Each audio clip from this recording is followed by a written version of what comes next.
All right, ladies and gentlemen, and welcome back to another episode of what's SF5 one-on-one Fight Nights here on twitch.tv/PlayStation. We're here to enjoy some more SF5 action. Like I've said in the past, people are still playing this game. It's not over yet. Street Fighter 6 is on the horizon, but there's some guys that still like competing in Street Fighter 5. I'm going to be one of your commentators tonight, Jammers, and alongside me is fellow Street Fighter 5 lover, fellow manga reader. That's right. I'm talking to you. Come and talk to me. Oh. Yes, hey guys, how's it going? It's Marine here. I'm so excited to do the Fight Night hosted by PlayStation. This is like my first time, so man, like, this is the March tournament, because I know that you've done previous tournaments before, you know, like back in September, December, whatever. But yeah, I'm so thankful to be here. Yeah, it's really good to have you on here. Like I said, it's her first time, but she's no stranger to commentating Street Fighter 5. So yes, Marine is joining us. We're going to have a good time, going to have that energy, going to have that knowledge combination here. But it's going to be fantastic to see. But we got to be moving on swimmingly. You guys need to know what is going to be going on tonight, because yes, these guys are playing in a top 8. It's the standard stuff we see in the tournaments. Double elimination, where it's going to be best of 3 until we get to the top 3, basically the respective finals. The winners final, the losers final, and the grand final will be 3 out of 5. That is including if there is a bracket reset in the grand final as well. But then, of course, if we go down to what these guys are playing for, because the guys like to compete, they like to play, but they're going to be playing for a bit of money. First place taking $200, second place with $150, third place with the $100, and fourth place with the $50. All of this is going to be in USD. Yes, those Benjamin Franklins, unless they're notes, unless your Monopoly money has changed over the past couple of months that I was unaware about. But you need to talk to me, Marine, who is going to be in this top 8 bracket. Yeah, so of course there are some of the best players, some of the killers that are playing for that much money. So in top 8, we do have apologize if I butchered the names here, I forgot. So we got Gavilan 181, Kill Mr. Poppy, Nib X Nib, Flux Waves, Old Pongalong, Truth God, Verse, and El Chacote. So I want to bring out that Flux Waves, Old Pongalong, and El Chacote have been very consistent in some of the brackets from previous Fight Nights. So I'm really excited to see some of the players here that, you know, are trying to get to grand finals and try to win the whole thing. So, Jammers, who do you think is going to take the whole thing? Well, I believe, I'm not mistaken, Flux Waves took the last month's PlayStation Fight Nights Street Fighter 5, and he had a dominating performance against El Chacote, which we may see them. They are on separate parts of the bracket, so if they get that winners final, it's going to be advantageous position to put themselves in the grand final winners side. But you can't count a lot of these guys out as well, because there was a tournament before where Flux actually went 0-2 in the top 8 bracket as well. But we always got to keep an eye out for Kill Mr. Puppy. He's pretty good. Pongalong, I believe he was the Dalston player. I could be wrong in that regard. I need to double check.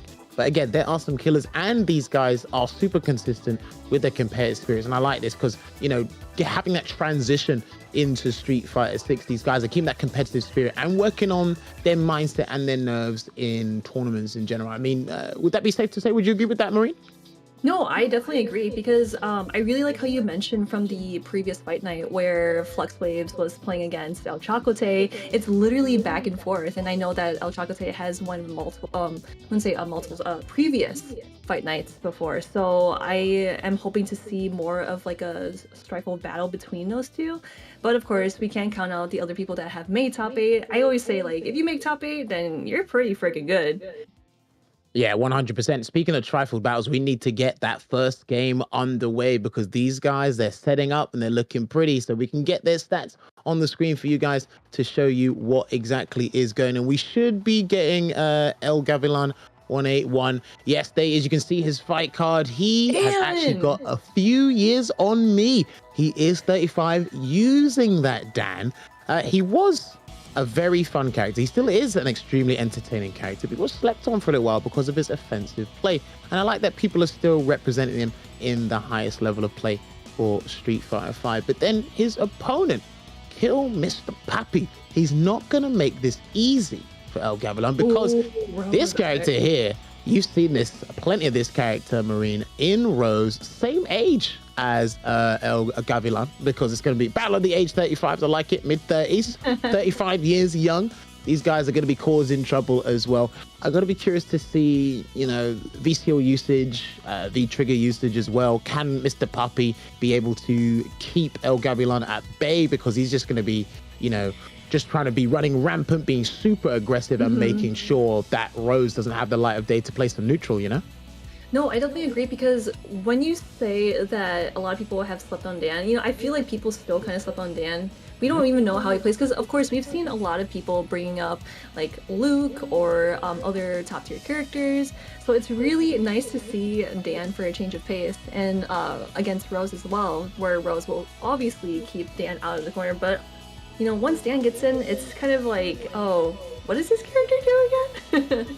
Well, this is the interesting thing, right? Because the best way to counter Dan, I've said it with James, I'll say it numerous times, just so people can remember, it's you got to use V reversal, you got to use V shift. The defensive side of the V system will help out. Rose does have a strike invincible move in EX Soul Spiral that can deter El Gavilan from going in a bit too hard. But if he is very calculated with his offense, he can be very good at baiting certain things and try to make Rose expend resources where she doesn't want to. But if he's overzealous and gets a bit too reckless, then I'm pretty sure V-Trigger 2 is going to be waiting for him. That's going to be a good 300 to 350 damage on the table for Kill Mr. Puppy.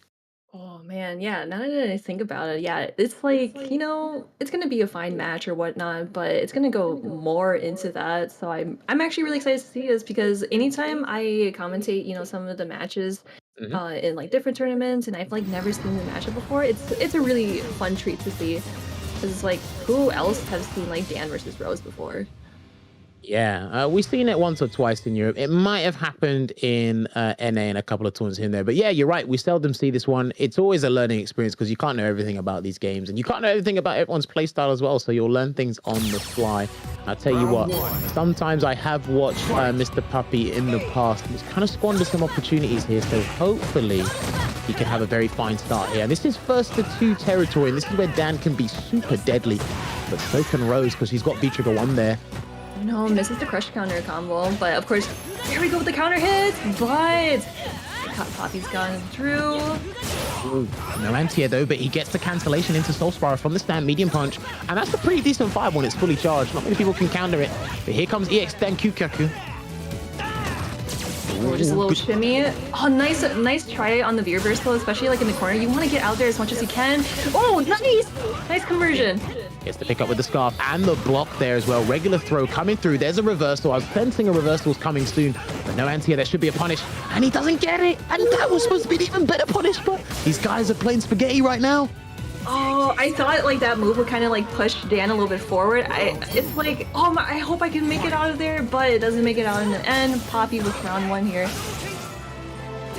And there we go, just walking forward, and Dan has decent walk speed. That was an arbitrary sweep, but he's going to get him in trouble. And this is the thing. Mr. Puppy was standing before against Dan's light Dankukyaku, the kick, to reduce the plus frames, but he crouched that time, and that's what allowed this offense to get started. There's one throw, and there's a good block. That's going to be stun.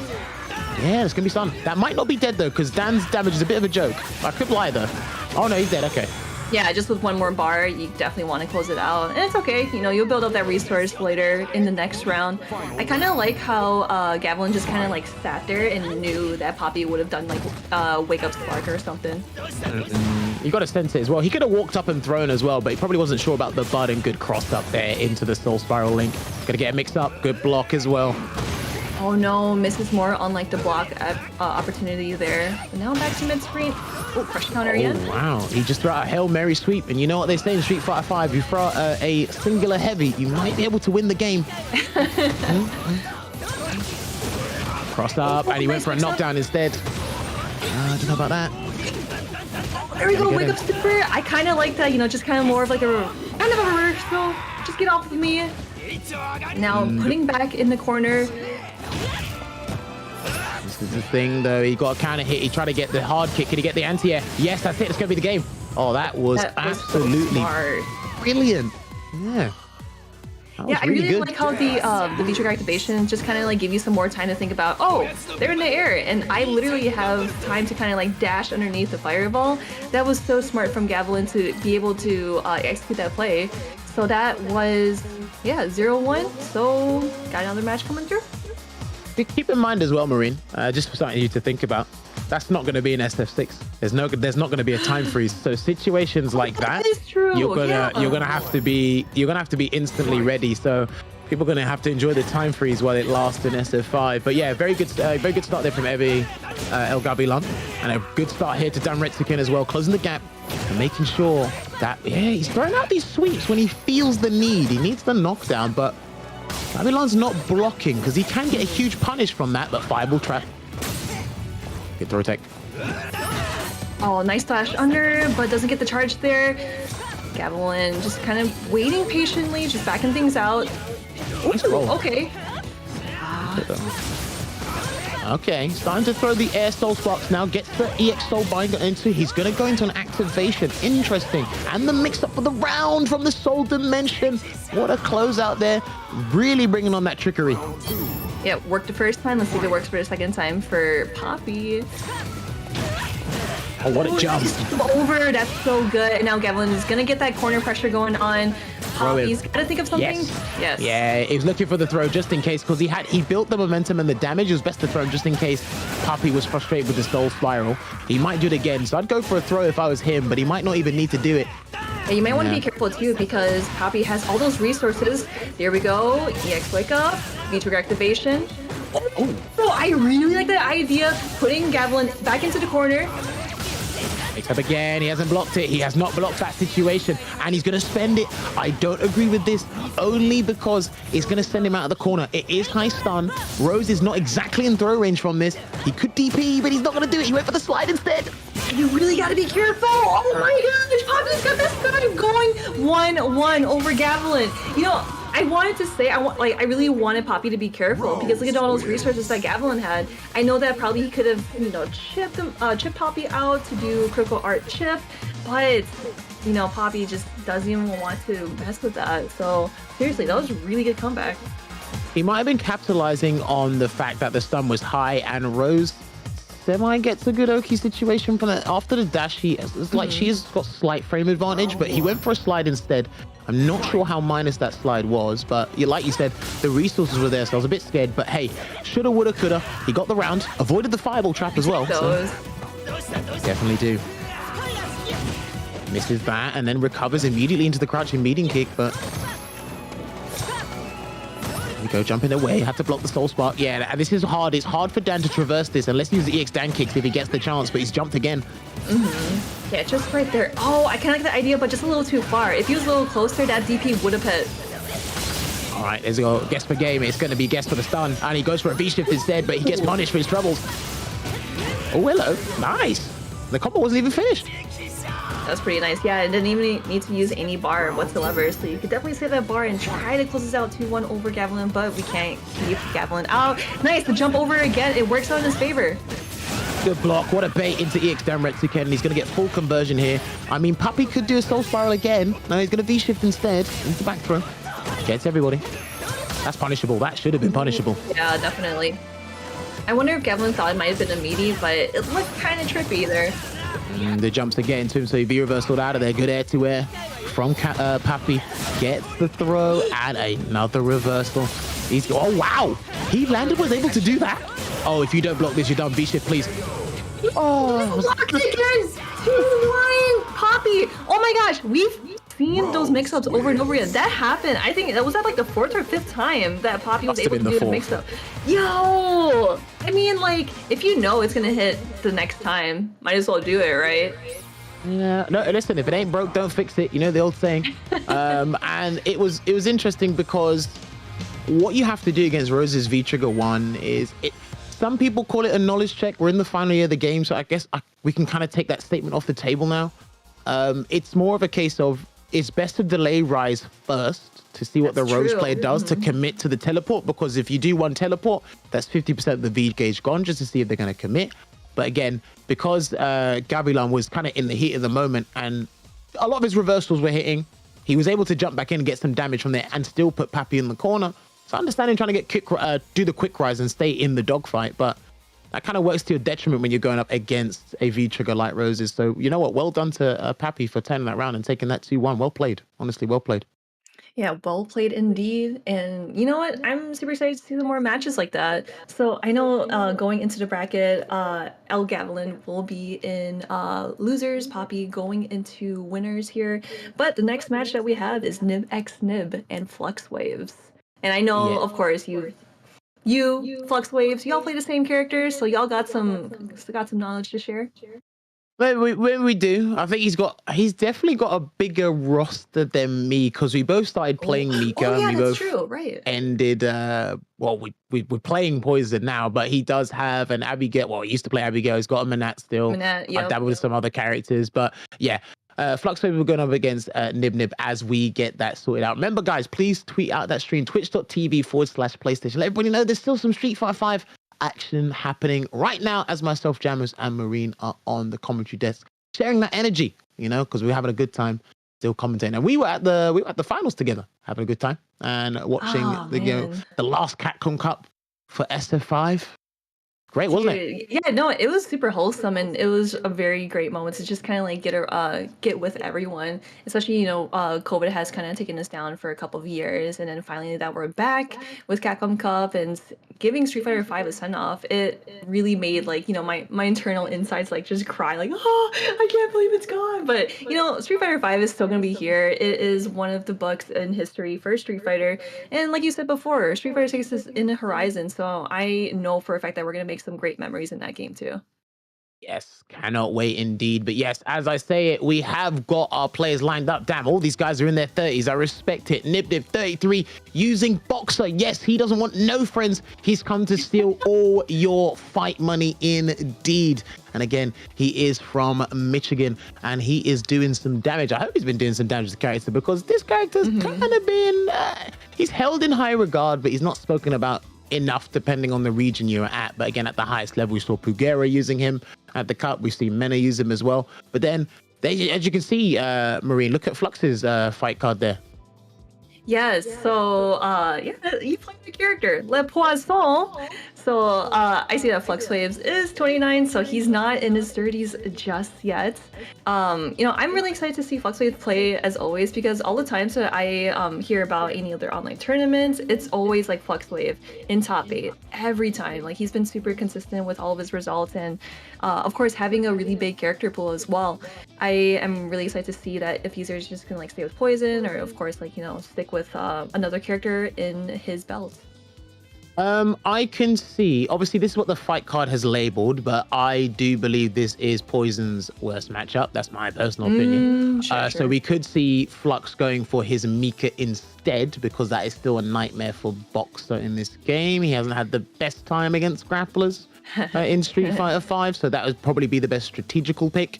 You probably won't see the Poison here unless he wants to catch him off guard with V-Skill 1, Flux, because he does like to use that V-Skill to kind of catch people out because of their knowledge. But I haven't actually seen any match footage of Nibs before, so this would actually be pretty good learning experience for the both of us, if I can speak for both of us. It's sort of like, hey, I'm Nibs. Nice to meet you. I play Boxer, so this will be a good intro match of like how Nibs play against Flux Wave. So no, I definitely agree where Flux might pull out the Armika, but of course, if he's confident with the Poison, that's all on him. All right, yeah, there we go. Yeah, well, of course we'd see it. Definitely see it. That makes more sense. I just got word from the voice of reason. Nibs may have a secondary or pocket jury, so if things go south here, he may change his character. Let's see how this goes, because I don't think he knew that Flux was playing Mika. He probably does know, but we'll see how this goes. If he's confident it is, if he's going with V-Skill 1, V-Trigger 1, he's not using V-Skill 2, because I do feel V-Skill 2 is pretty good against the grapplers if it's to give him a fighting chance, but already command grabbed in the corner. And already kind of a rough start for Nibs, because especially when you're in the corner against a grappler, you're not going to have a good time. Oh, well, speaking of not a good time, if he gets this wrong, that might be not quite. He's not going to be stunned, but Flux looking for the reset. Oh! Build all that's going to be perfect. Oh, man. That's going to be a perfect. Yeah, that's what all grapplers love to see. Perfect KO just from command grabs. Hey man, Love to see Nibs it. got to shake it off. He just got to send us a Mika round and we go to the next round. Let's do it. Right, just trying to find that spacing in neutral. Again, he has to be careful with spacing dash straight as well, only because Mika's crouching light kick. It does 20 damage, but he can punish it. Thrown in the corner, and these V reversals aren't working. Ooh, there goes the dashing opportunity, of course. It's really hard to check in those situations where you're expecting like a command grab, but it's the opposite of that. And here again, oh boy, he's just been fighting on the left side of the screen. This is the best position for him, but dash low again, still getting blocked. Good stuff here from Flux Waves. Being very patient, letting him splurge his Mia. That could have been the round, but he didn't get his cancellation into super. Oh, there we go. You gotta guess. And just go straight into super. Yep, there you have it. That's going to be game one for Flux Waves in this next game. And remember, whoever wins this, they will be going up against Kill Mr. Puppy. He's probably hoping Nibs can take this one. Although it's boxer, Rose doesn't like that either. But right now, Flux is actually being super aggressive, and he's playing the matchup properly. This is how you play the matchup. Just I think he's just get in there. Just trying to speedrun it. Yeah, listen. Get in there, you stay in there like swimwear, and then it's like, bam. That's it. You can't get out. He has to B-shift. He can't even do his armored move because that's not throw invincible either. So it just goes from bad to worse. Oh, frame trap. Oh, nice jump in. Here we go, Nibs. Oh no, missed the opportunity on the back dash away, but there we go with the command grab. Into the corner, Nibs. This is going to be really scary. That's what's been getting Flux Wave started. It's that dash into Brimstone. That's what's like put him in this position. This very detrimental position here, Nibs, and then he can't get out of it. Oh no, kind of missed something, a little flub over there, but we're just talking to the mic, just hanging out. He tried to jump and he can't commit. Oh, he did commit, but he didn't have his V trigger to do it. This is gonna be unblockable. It's unblockable. Oh my word. No.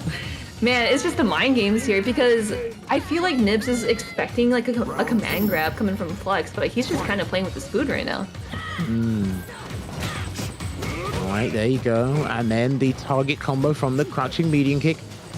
Is Flux looking for that dash again? Good anti-air, the stand medium punch. I feel Nibs needs to do EX dash straight. He's been doing dash low, but really catch Flux off guard with dash straight. That might work. But it's okay, we have a very strong start for Nibs here. If he keeps this up, he could definitely take the round here. But it's always in that same scenario in the corner. That was supposed to be V reversal when he tried to do a V reversal. It's not working. It's not working. There it is. No! He's not dead yet. He's still alive. He's still alive, just about. He's dead. No, just about. Why? There, dash straight. There you go. Get a hit in, and I don't know what he's trying to do now. Oh no, dies from the microphone. You see, like, I kind of like how he was able to get that hit, but then he just like walked back just a tad bit. You'd think that like you would want to like pressure as much as you can, especially when you have that much of health. But hey, you know, it's hard playing against a grappler. Like I too, as a grappler player, hate playing against the grappler players. Well, yeah, I mean, listen, grapplers can upset anybody. They can ruin anybody's day. I do feel that, again, Nibs was playing a bit tentative. He was doing moves in trepidation. It looked like he lacked confidence, maybe because it was the matchup, how terrible it could be for Boxer. I wish we would have seen a little bit more of EX Dash straight. Just give Mika something to think about. I think he was still stuck in the old archaic ways in terms of dealing with the microphone, as you just see it and then you go and do a jump and you might miss time you jump, then you get caught on the landing frames. This is why I feel Boxer should probably use V-Skill 2, because if he charges up if he amplifies his dash straight, that becomes a bigger threat to Mika. Doesn't allow her to use the microphone, and if she does, it can armor through and he gets the knockdown from there as well. Couple of theories there, but I guess he felt comfortable with the whole V system, one letter, V skill 1, V trigger 1. So unfortunate there to Nibs. He drops down into losers, and Flux Waves, he progresses on the winners bracket, so he'll be going up against Mr. Puppy's Rose. That'll be interesting to see. Ooh, yeah, that'll be really good. So I know that obviously that's a Rose, Mika, or Poison matchup, but you know, we do have some more players coming into our fray. So we do have Old Pongalong and Truth God next. You mentioned that Old Pongalong plays Dulcim, right? If I'm not mistaken, I believe he was a Dulcim player. We'll get that ready and lined up for you guys very shortly. Hey, there we go. Speak of the devil. and he's from Long Beach with his, 37 years young, still in his prime. And you know what? He's using Dalsim here, and he's going to be playing Street Fighter for a few more years because our long-limbed nightmare is going to be in Street Fighter 6. So he's not going anywhere. But yeah, no, I like watching this guy's Dalsim. I think he's a bit teleport happy, but it's still entertaining to watch regardless. But his opponent, though, I think I'm unfamiliar with this one. I think this is a new face here. Okay, Truth God, another Dan player. Is this where all these Dan players are hiding? They're hiding in the PlayStation tournaments. I think there's like a hub of Dan players just for PlayStation. PlayStation. Where are you keeping all these Dan players at? No, because I was doing some streaming earlier today and yesterday, and there was actually a pool of characters you don't really see in the higher ranks, and they're all in the mid ranks. And I was just like, oh, okay, that's interesting. So it's interesting to see which characters pop up in kind of what tournament environment, whether it be online, an invitational, an online open bracket, offline and stuff. So it's really good to see that people are actually still playing Dan and enjoying him, because again, the season 5 characters, Rose included, Oro, Akira, and well, we've seen enough Luke, but the other 4, you don't see them enough because they've had a short amount of time. But I like how people have just been playing them in general. But yes, Truth God is actually the oldest combatant here, 40 years old. That's crazy. That's crazy. Awesome. Yeah, and you know what? It would be pretty funny if Dan would make it in 6. I could say that, he could make it just because, like, Blanca's in there, maybe. No, Sakura isn't even in 6 yet. Well, I mean, theories. I think just like lore-wise, like Blanca, Dan, and Sakura, so we'll see. Well, I mean, there's a long queue. There's people who want their characters from Third Strike to come back, and wow, yeah, maybe they might come back, maybe they might not, but maybe Dan might return. Very interesting to see how these characters all fit into different mechanics or universal mechanics for the game. But yes, these guys are going to be getting ready here. It's going to be a tough one for Truth God, I feel, because out of all the zoners, or quote unquote, let me put it like this, right? We call them quote unquote zoners. What they actually are, here, this is where perspective is everything. This is where you have to change your perspective. Dalsim is a rushdown character who can zone. If you put it like that, you may be able to accept reality a little bit better. So sure. It's going to be difficult for Truth God to get in, because out of all that archetype of the people that can zone, I think Dalsim gives him the most problems. That's where he has to take the most risks, as opposed to maybe a Manat, maybe a Falk and Poison. But if he can kind of probably build the bar, then use EX Dan kicks to get in, and then maybe get a couple of throws or something like that, that might work out. I'm hoping Pongalong doesn't teleport himself into danger. Yeah, I was going to say that. Yeah, because like you mentioned before that Pongalong is teleport happy, so I wonder if he's just going to give Truth God the favor of just kind of like being in the space. You're like, all right, cool, I don't have to work my way towards you. You just come over here and we can just like talk to him or something. But no, I definitely get that, because I know Truth God playing Dan, it is going to be a little hard just kind of like get through his limbs and his fireballs too, especially like depending what V trigger that Pongalong uses. It's going to be a hard scramble for Truth God, but I know for a fact that he can get around him. You have to see it. We will see, only because, again, I mean, if he has EX Yoga Fire on screen and teleport away, it's a free mix-up. We'll see how Truth God basically capitulates and panics on defense trying to deal with it. I mean, other than that, sometimes I just feel that a lot of players in general, they just put themselves in unnecessary positions, and I think they don't quite know why. And they kind of force themselves to play defense, and it's like, you had a very good position, but maybe a lack of maybe your impatience got the better of you, or maybe you just like to be as maneuverable as you can be, and then sometimes you forget we're playing a high damage output game. I know Dan's damage and stun output is kind of a joke, but even Dan can get you in the right position and take the round, No, I definitely agree. I'm just kind of thinking, like, I don't know, like, this is the first time I've seen this matchup between these two, so again, like, another treat for me to kind of delve into knowledge between Dalsim and Dan. Because, like, we were talking about how, like, there weren't, like, a bunch of Dan players, but now, like, in Fight Nights, there's a bunch of Dan players, so this is really cool. Oh, he's gone with V skill 1, V trigger 1. I wonder why he's gone with V skill 1. That's interesting. I thought the taunt cancel pressure would have been a bit more useful here, but He's the Dan main. I'm not. I'm just backseat gaming. Goes for a light Dan kick, getting that frame advantage. Okay, maybe it's because of that. That might actually work out. Oh, I kind of like how he's opening up with those kicks just to kind of like get his way in. Yo, just right over Dalsum. There we go. All right, and let's not talk about with those teleports, right? He's already been doing them. Oh, interesting. What a mix-up. That's punishable, but he teleports his way back into the corner, and then if he can get, he tried to do a throw bait, but old Pongalong gets that throw. There we go, just putting him in the corner. Yeah, we are out of there. Oh, and of course, Trupcod does have V-Trigger. To use it. Yep. Oh, that is so smart from Pongalong. Just kind of get under the fireball, especially in that range too. Able to connect that and gets the first round. I see. Okay, that might make a little bit more sense. If he can use the Go Hadouken on, like from the mid screen to kind of nullify EX Yoga Flame, but also use it as an approach, it might allow him to jump safely on Dalsim. That's a bit interesting. Damn, he is using Dan Kukaku to no end. He wants to get in there. Back throw. You've done him a huge favor with all that real estate. And my man's just floating. We're just hanging out. My man ain't playing street. Oh! Oh, see, yeah, he's gonna keep utilizing that just to kind of like catch off those extra limbs in the space. Oh, catches on the fireball. Here goes the teleport for a mix-up. Nope, just keeping his ground, just spacing things away. Oh, yeah, he's gonna block it out. Yep, good. He's gonna see what Truth God is actually doing. That's the thing. I like that he's using the Yoga Flame just to assess the situation. Teleports away again, and he has to chase him down, and he does. Watch out for a V-shift. I did say watch out for a V-shift. Oh no! Can you get him? Yes, that's brilliant. Good pick up there. Lovely damage as well. Yeah, he's trying to shimmy him. Yeah. Here goes the shimmy. This is gonna be one more grab or one more hit. Oh my god, just slides right under. No, you could have won. Oh, okay. Yes, I knew it. I feel like every Dalsum player, once they see that pixel health, they just lick their lips, put their hands together, like, here comes an instant air to air.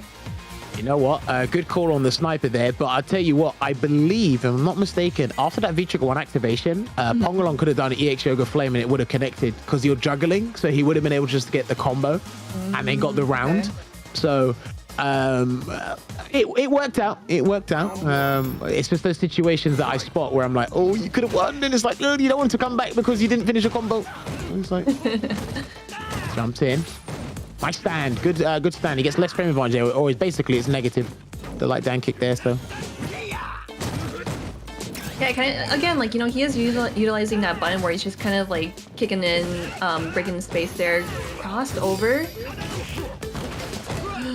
Yushiv, okay. But of course we do have V-Trigger on deck here. Truth God's trying to find a way in, goes for the shimmy. One more hit. Oh, what a jump. What a jump and a teleport. He actually, he avoided stun. No, this guy's sick. You are so elusive. No, I kind of like it though, especially when you're playing against Dalsum. You want to go ham, just like how he's teleporting. So, Truth God, staying alive here. Is the thing. Well played to Truth God right now. He's being so stubborn, so relentless because look, he's fed up of chasing that mosquito around the house. That's the thing. If you're going to run around like a mosquito, be prepared to be swatted. That's all I'm saying. Punish. Gotta get that repellent. Right, looking good here. Good V-shift into the break and the teleport. Oh, okay. Gets the pickup as well. Damn, these guys are slugging it out, Marine. Oh, they really are slugging out. Yeah, like Truth God does not give a crap. Yo, Pongalong, all right? Just kind of waiting out. I love the pause that he does not give a crap. That was sick. All right, is he going to teleport? He does. Good jump away. All right, here we go. Pop that out. Can he jump? Oh, no. Teleports away. To teleport, yeah, just to get out of the fireball. The really big fireball, but Pongalong does have... Oh, dan kick. Do not dan kick. Do not dan kick. Oh, he rolled. Okay, yo, there we go. What is going on, dude? I feel like this is like a soap opera. It's a very intense soap opera going on. Backdash, and he gets plus frames. He got plus frames from it. Yeah.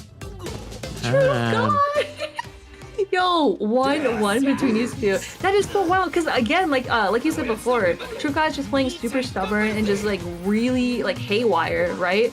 But I feel like, especially against Pongalong, who is teleporting here and there, just trying to kind of get his space back, just wait things out. But Truth God is like, no, I kind of don't want to give you that space. I just want to hang out. see what I can do with those like openers too. So really excited to see if Truth God is gonna keep this playstyle or is Pokemon going to find a way to get around this. No, I totally concur. I agree with you on that regard. Just put it like this: if you're gonna play hard to get, or you're gonna be difficult to chase, or just be prepared for the opponent just to really try to stick to you like white on rice. He has no choice but to play like this. And if you're not ready to bait certain moves or have that those defensive reads, the correct choices, and it's gonna be difficult. Look how much health he's lost in the process. Pongalong. Good check. And there's a V reversal. Yeah, good choice. Eliminate that V trigger. Yeah. Now, I wonder if Pongalong is also going to play Wild just as Truth God is playing as well, so it might work out, but at the same time, I'm not entirely sure. See how this pans out. He's just waiting there. He hasn't got any meter right now, but the down kicks connects anyway, and he gets another V-shift into the break there. Pongalong, good back throw. That was a fake dash, but I don't think Truth God knew that. And their trade, that is the brilliant trade. Oh, too early. Yeah, too early. Tries to go for the DP off of that teleport, but Pongalong still alive, goes for the grab on match point. He was too early. It makes you cringe. You're like, oh no! Like close but no cigar. He had the right idea, just lacked execution, but he chased him down, and that's where the taunt cancel would have really worked out there. But he tried to get shimmy. It works out regardless. Oh no, yeah, you can't stand up in that situation too. You just gotta wait things out. Oh, okay, here we go to teleport. Like back and forth, boomerang. Just waiting it out there. Not looking too good. Right now, yeah, good jump meet, good jump hard punch, but he gets hit with the down kicks again. He's smashing too hard, Pongalong. You've got to be careful of the defense. Activates Yoga Burner though. Watch out for the V reversal. Doesn't even need it. That might be the round. That might be the round, Marine. No, he didn't. Okay, he didn't even need it. Oh my gosh, I was thinking like he does have V trigger to activate, but then like he would have to kind of like sit there and charge so it wouldn't combo, right? No, if you launch him high up in the air and then just do the V trigger, they'll fall into it, and he gets, I think it's one extra juggle point. So it would have scaled a little bit, but it should have been fine. But regardless, he's won the round. It's match point for both players. That's what I'm excited about. Oh man, yeah, this is just like a huge scramble going on, even though I don't like my egg scrambled. My word. Okay, I'll keep that in mind. All right, there you go. Throw. Oh my word. Hold on. There's a throw. Yeah, Paula's catching on. Did you get it? He did. Oh, the V-shift. He went the wrong way. He's chasing him down. He's going to V-shift again. Watch out. Oh, he teleported instead. There's a punish. Trying to shimmy him again. It's working out. Can he throw? Yeah. Can he throw? Oh my word. For the corner, this is gonna be so scary. Oh, he's dead, he's dead. Oh, wow. Going 2-1 over Truth God. Yo, I actually thought Truth God was gonna go 2-1 over Pongalong, but no, I really like how Pongalong was able to kind of just like stick to his intuition and of course go hog wild just like Truth God was. But again, both players played so well. Truth God, holy crap, I want to see more of that. Like that was so wonky.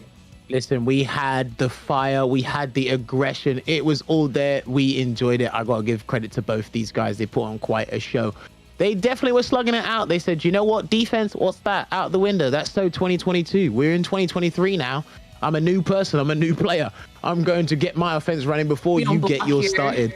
Hey, listen, man, it was crazy. But no, I learned a lot through that set there. And I think the guys, they were playing on adrenaline probably in that last game. For sure. Yeah, because like it was just like inching out to like, oh crap, both of us are in match point. Like we got to figure out like who's going to be the winner of this match.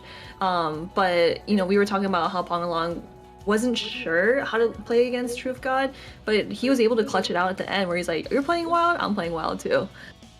Yeah, look, sometimes you just have to fight fire with fire, but unfortunately the man who breathes fire was the winner there in old Pongalong's Dalsim. So that puts Truth God in the losers, unfortunately, there. Hopefully we get to see more of him later today as well. You guys can keep up with the brackets yourself. We can put it in the chat for you guys. I think you can hit ! bracket and it should show up. But we are on twitch.tv/PlayStation. Look, man, there are some GGs happening and I don't want you guys missing out. Share it with your friends.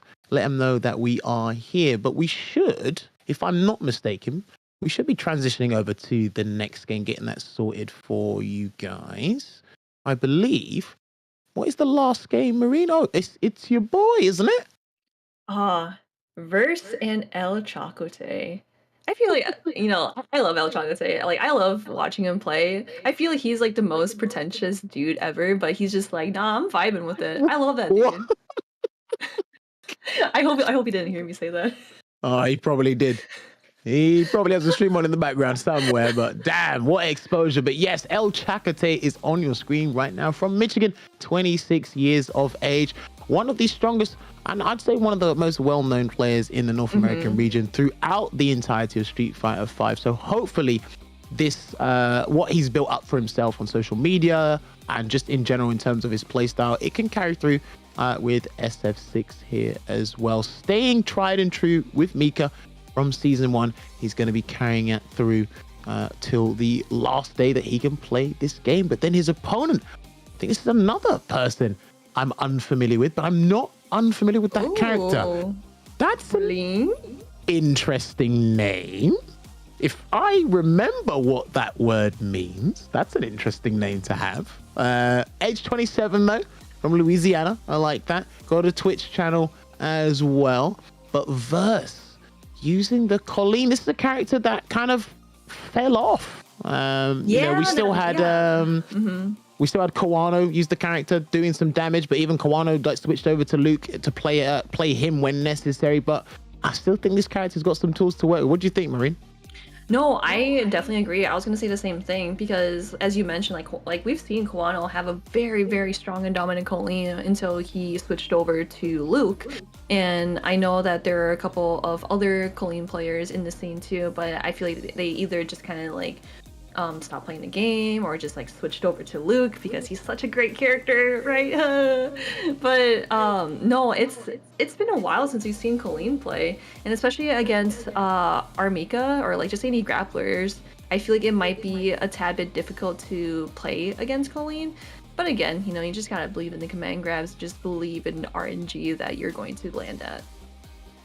So just go back to your point about like we rarely see the character anymore. I believe shouts to Jarby M. He was at the Cup. I represented from South Africa.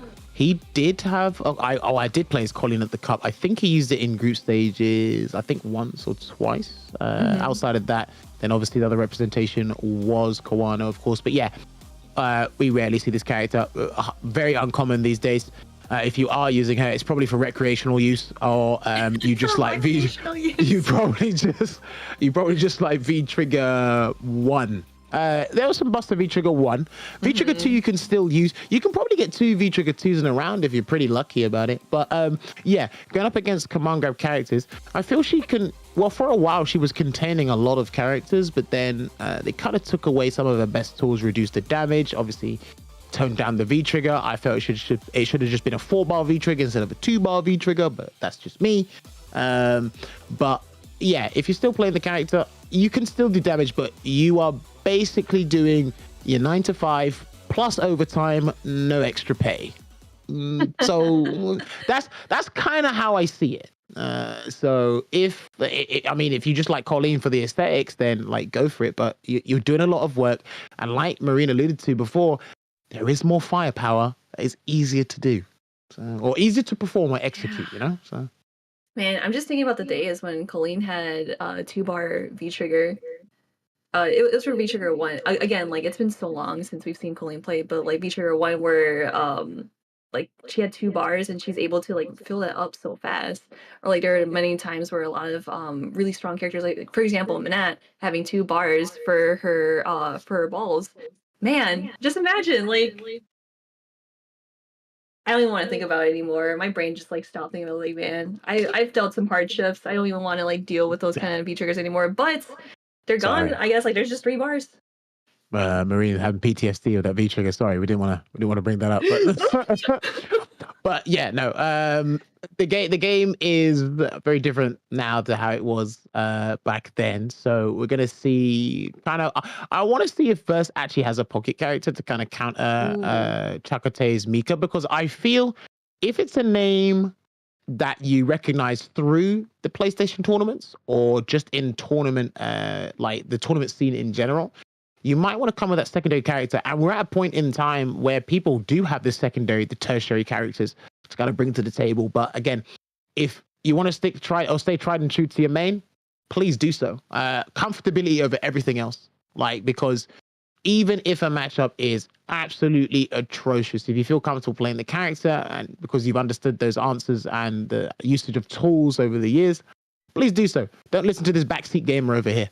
But yes, they're going to be going, it looks like it's going to be going with the Colleen going up against Mika. I hope he doesn't get fooled by Mika's jump in, because she can do the body splash, she can do the regular jump. Colleen's got powerful counters that do work against Mika, but those are very hard reads. They're very hard to kind of like throw out there, especially like when you have like really good reads. It's like, oh, I know for a fact that El Chocolate is gonna do like fierce or whatever, and then you do counter. Like, it's again, it's like really hard, but obviously when it pays off, it feels so freaking good. But of course, Colleen definitely does have like, I feel like, in my opinion, I feel like she has better footsies against our Mika, and just kind of like getting some more leeway, especially with B trigger. But we'll see how it plays out, honestly. Interesting. No, I think you bring up a good point there in terms of the footsies. Snipe kick, back hard kick, pretty useful. Crouching medium kick, that can help out. I think stand light kick can be a bit annoying as well for Mika, because you can buffer it into light parabellum. Yep. But it really depends. I just don't want it. There you go. Crouching medium kick, probably do back hard kick very soon, but he gets the throw. I just hope he doesn't overexert himself in the wrong situation, because Colleen's got big woman health, you know. Like, she's got 1,000 vitality, so she can take a hit. Oh, I like the backdash after the drop kick, but Tay was able to cross over and get his spot back against First. Oh, okay, good punish there into the shooting Peach. Let's see if Verse can get out of here. Throw, yeah, this is what it is. Colleen's susceptible to throws on her wake up, because all her moves lose to it, or defensive options lose to it. Outside of V-shift, of course. Oh, there we go, the dash in, going for the grab. Here comes the dash go, you want to be careful. Oh, you know, I wonder if Verse was trying to kind of like go into maybe like EX Parabellum, so he misses the Nadeshiko body slam. It looked like that's a good call there, Marine. I don't think it moves far enough forward in time, and they're trapped in the corner anyway, so I like the intention, like you said. I love it when you call out people's intentions, because they actually have smart ideas. It's probably something that's not practiced. They might have done it impromptu and just thought of it on the fly, so I kind of respect it. Oh, too far for the target combo. He watches out for a drop kick again. He might do that inside slash B steal, but he's going to activate absolute zero here. Can he get a throw at some sort? He doesn't need to. Oh, there it is. Oh, there we go. Yep, another throw. Do it, another one, you won't. Yeah, I knew it. Yeah, he's out of there. Good. That is a safe link. That is the easiest link, or one of the easiest links to do for Mika into CA, especially from the corner, because you get extended range. Here comes the Oki situation. It might be yet. Oh, we saw it happen with Flux against Nibs, and the Diamond players, they're losing to it because they're trying to run away from a grab or stand up potentially, and they're getting clipped by that light kick there, Marine. You see, like, in that certain situation where we were talking about how Colleen does have those counters, and it is kind of hard to throw it out there, I wonder in that sequence where Tay did throw, you know, like V-trigger activation while Verse was in peril, I wonder if he was able to do, like, counter, just to kind of, like, get some light out of the way? I don't know. It could be a safe bet, especially when you're kind of, like, down there.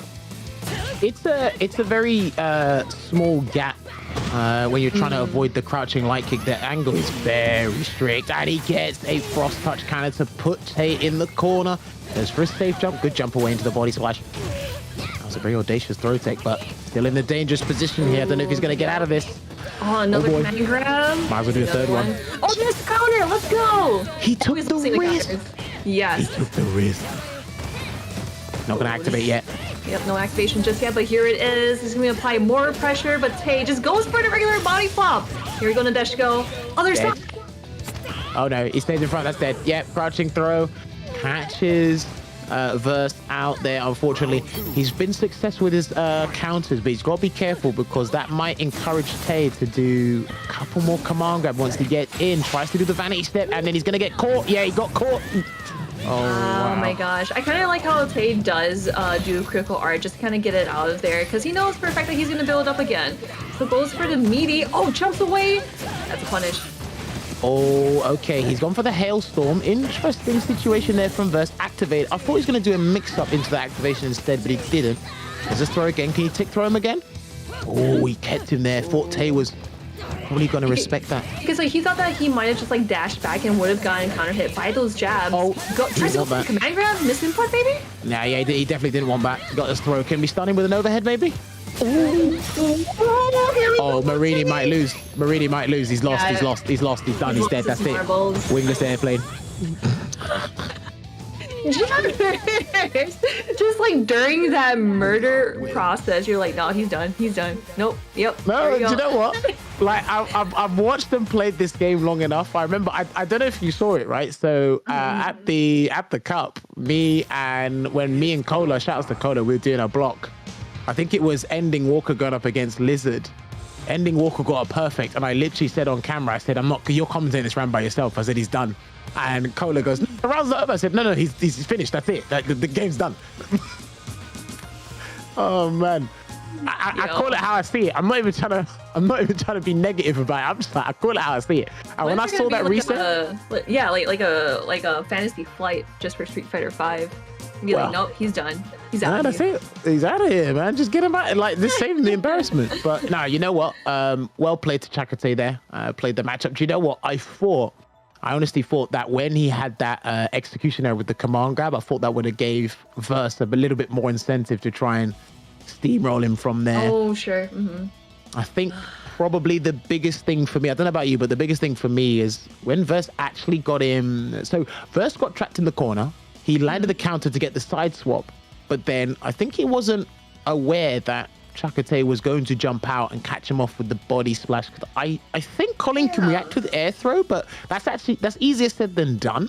So no, because like you make a good point now that I think about it, because we've seen Tay kind of like jump out of the corner every freaking time and kind of like delayed that body slam, thinking that Verse was able to, let's say, do counter or like do anti-air, but it always worked in Tay's favor. So we see that he is still in winner's bracket here against old Pongalong. Then we got Flux Waves versus Kill Bishop Poppy.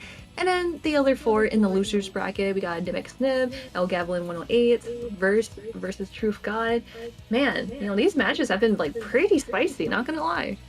Yeah, I'm loving that we've been seeing exhilarating matches for the first 4 matches here in this top 8 bracket for this month's Fight Nights for Street Fighter 5. We had a 2-1, 2-0, 2-1, and 2-0. So they're following the script.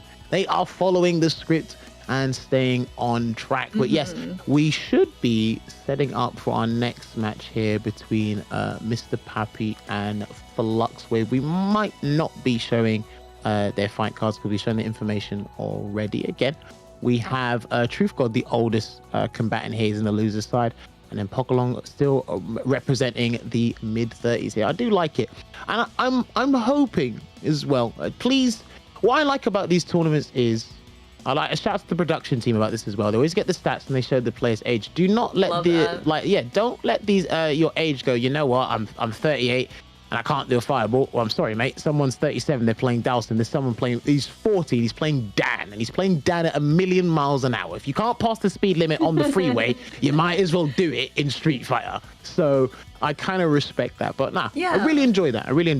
No, I like that too, because we do see some like OGs still playing the game and still loving to play fighting games, and that's what I think that like really matters, that keeps like the scene alive, is that of course we do have some OGs and then we have some newcomers coming into the scene, but we have another match here coming up here. So we got Flux Waves and Kill Mr. Poppy. Woo!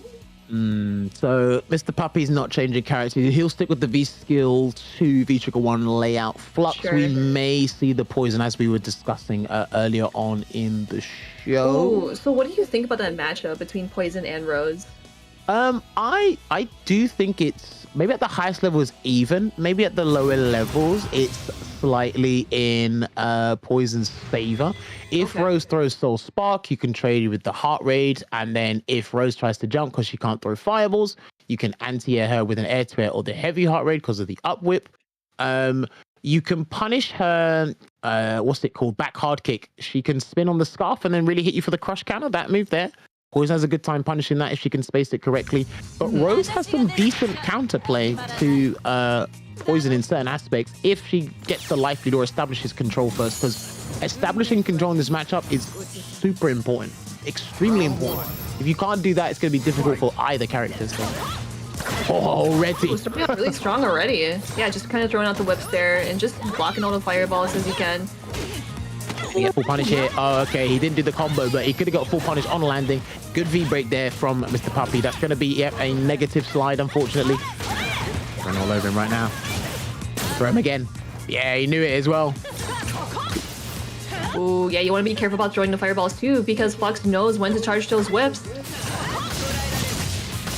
Oh, okay. He might get to close the gap with the teleport. Yep, good jump away, but he got knocked down from the jump hard punch instead. Fantastic blocks there from Flux. Backdashed into the stand hard punch. Yeah, no, that was really good, especially like, kind of like backing away from that V-trigger mix-up, because you don't want to like deal with anything, and you want them to work really hard, but Flux looking really strong in round one. Just kind of walking in. Oh, no. Do you know what? I think he thought that Poison was going to be standing. I don't blame him for doing the forward hard kick, but it's going to be big damage here for Flux. He's going to do one Molotov yet for the knockdown. This is not looking good. Ashili will do it. And even Puppy knew about it. That stun. He might be dead, actually. This is unscaled. Oh, he did the... No, okay, that's fine. Okay, that's fine. He went for a different... Yeah, he went for a different follow-up there. I thought he was going to go for a different ender into EX Avalon line to maximize the burn damage, but I guess because before stun, there wasn't that many hits towards the stun. He had enough scaling points there, so good stuff there to Flux. Really good showing so far. I like Mr. Puppy's choices right at the death, I should say. Yeah, I feel like, you know, he is like throwing those fireballs like kind of like at the right time, but also like kind of relying on it too much where it ends up being like a bad time for him. So I wonder if it's something where he could just kind of like wait things out for the fireball. Yeah, I don't know if like it's hit by the whip though. Oh, nice. It's over there. All right, he can punish that, but he should have been slightly more closer. But I like that Flux didn't take that risk and then backs away, looking to get that stun there, and then crouch fist. That's going to be the round. No, just like on the way down too. That was really sick. Yeah. Okay. Spends the bar just in case on EX shocking heal. Might have been able to do that meterless, but not taking any chances here. Spend that cash. You know how we do. And yeah, with heavy heart rate, I like it. Spark. Yeah, Mr. Puppy's had a difficult time trying to get in, so he's just throwing fireballs from full screen. Can't stay in and get that Oki, unfortunately. Oh no, tries to go for the punish on that with Fierce, but that's totally fine. We're able to kind of get through. Flux does have V-trigger activated, can definitely activate, but you know, just kind of play with his food, hang out. All right, he can cartwheel under those fireballs, Flux, but again, he's too far away, so he doesn't really have to commit to anything if he doesn't want to, and that's going to be the round into the heavy Avant line to close it there. Done it in record timing. Does Flux Wave take it over Mr. Puppy in that winner's semi-finals? Well played, well played. Very well played. I kind of like how, like you said, at record time, because we did say that Flux Wave just wants to speed run throughout the whole bracket, but yeah, Mr. Poppy is going to be in the loser side, so he definitely has a chance on trying to get that spot in grand finals. Flux Wave is going to proceed in the upper finals. Yes, fantastic stuff. Very clinical, just kept it textbook. Didn't really have to overextend, and I know all we really saw was just crouch fist, medium heart rate, and stand fist into heart rate, as well as the anti-air, but there is a lot more going on. You know, Flux has to be wary of, you know, the aerial approach. Is he going to get crush counted? There's a lot of things he has to keep an eye out for. So because his spacing was pretty much damn accurate, like he kind of simplified everything down to that. And if you're struggling to navigate around the whip from those different situations and tools, then it does make it very smooth sailing for Poison there. So again, always got to give credit to my fellow Poison player Flux, because I do love watching his Poison. I really do. So when he has time to enter those tournaments, then it's great to watch him. Fantastic. Always. So of course we do have the next match going in to Old Pongalong and El Chocote, and we were actually talking about this where Old Pongalong did play against Truth God, so I'm really curious to see how he'll play against El Chocote, whether he's going to play like super wacky or wonky, or just play a very stoic and like a librarian Armika, you know, and just ponder towards your opponent like, what are you going to do? What are you trying to do here?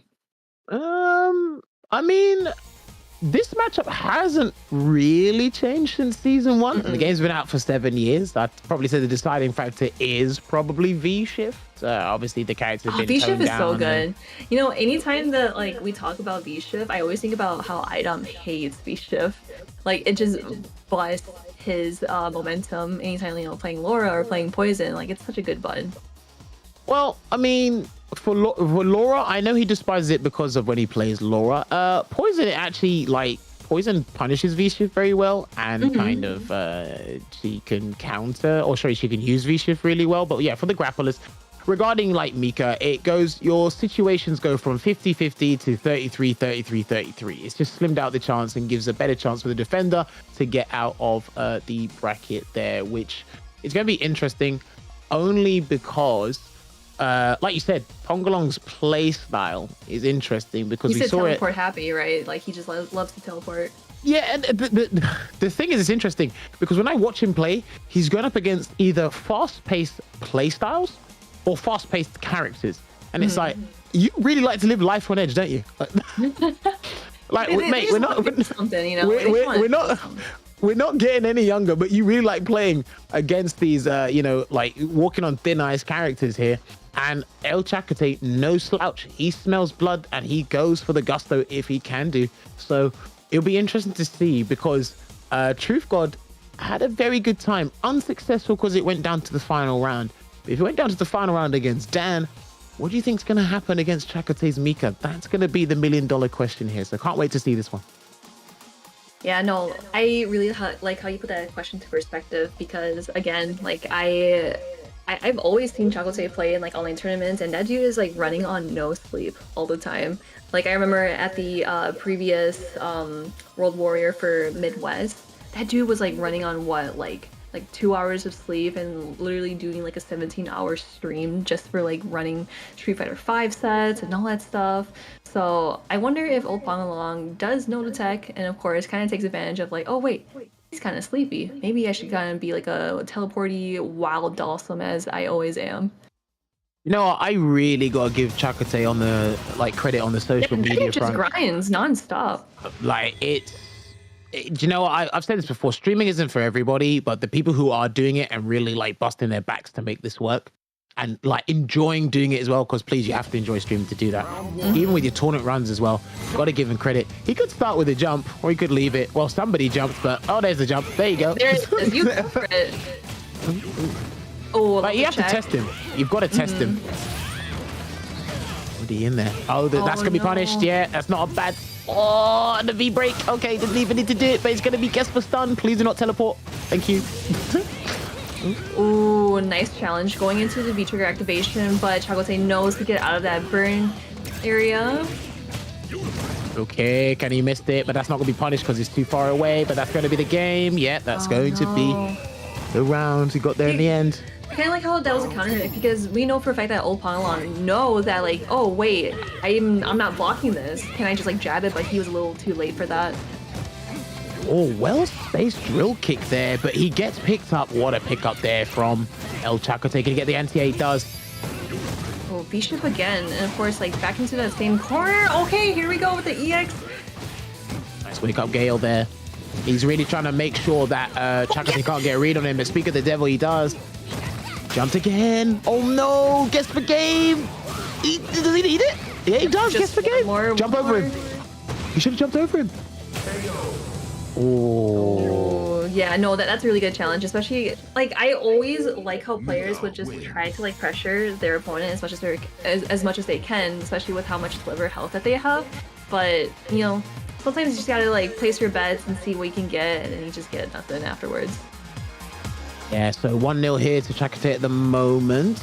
Pongalong, okay, good start. Again, making sure that Chakotay can't completely walk all over him. He has to earn this one, but because he's teleporting and floating too long, he's leaving Dawsome in that forced counter hit state, which is not particularly good. It gives Mika extra juggles, which results in extra damage. Getting that stun there.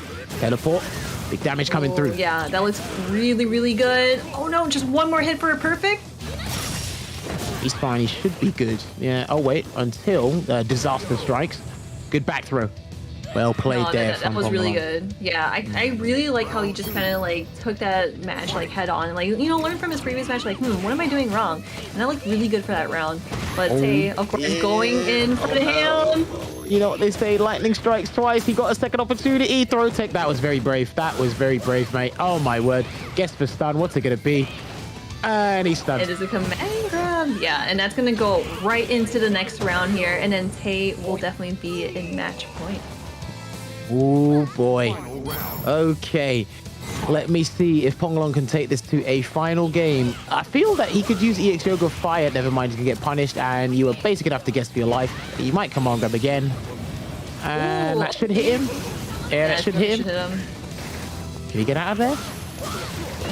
Ooh, I kind of like the dash in just to kind of get under the fireball, but then you land and go for the V-ship. That's not going to work out. Especially like V-ship in the corner is so risky to do because you could definitely get punished out into infinity and beyond. All right, he's going to activate. He's going to V reversal as well, but he's still in the mix up here. That's going to be a lot of damage, and that's not going to be guess the game. No, it is. Oh, wow. The juggle, that was so good coming from Chocolate's part because he knew that he was going to keep jumping in the air and doing all that stuff because I have not seen old Pongalong just kind of like sit there and kind of like have some sort of peace of mind because it's like playing against a grappler, you're hoping that you're going to get like grabbed or something, and that's just like always scary. Nah, I like that. You mentioned peace of mind. Listen, when Mika's on the screen, you're never going to have peace of mind. You know what you signed up for. You definitely know what you signed up for, and you can never mention the words peace of mind when it comes to any type of Mika player there. But yeah, you know what? Chakotay, well played from start to finish. I like that he was being completely optimal from all of the counter hit floating states from Dalstim. That's another thing that Ponglong's got to consider when he's playing this game. So for those of you who don't know, just to be succinct about this, when a character can change their jump up or delay their landing in the air, they're put in this special state if the opponent hit them out of it, which means, you know, you get extra juggles, extra damage. And Dalstim, it changed when with his V-Skill 1.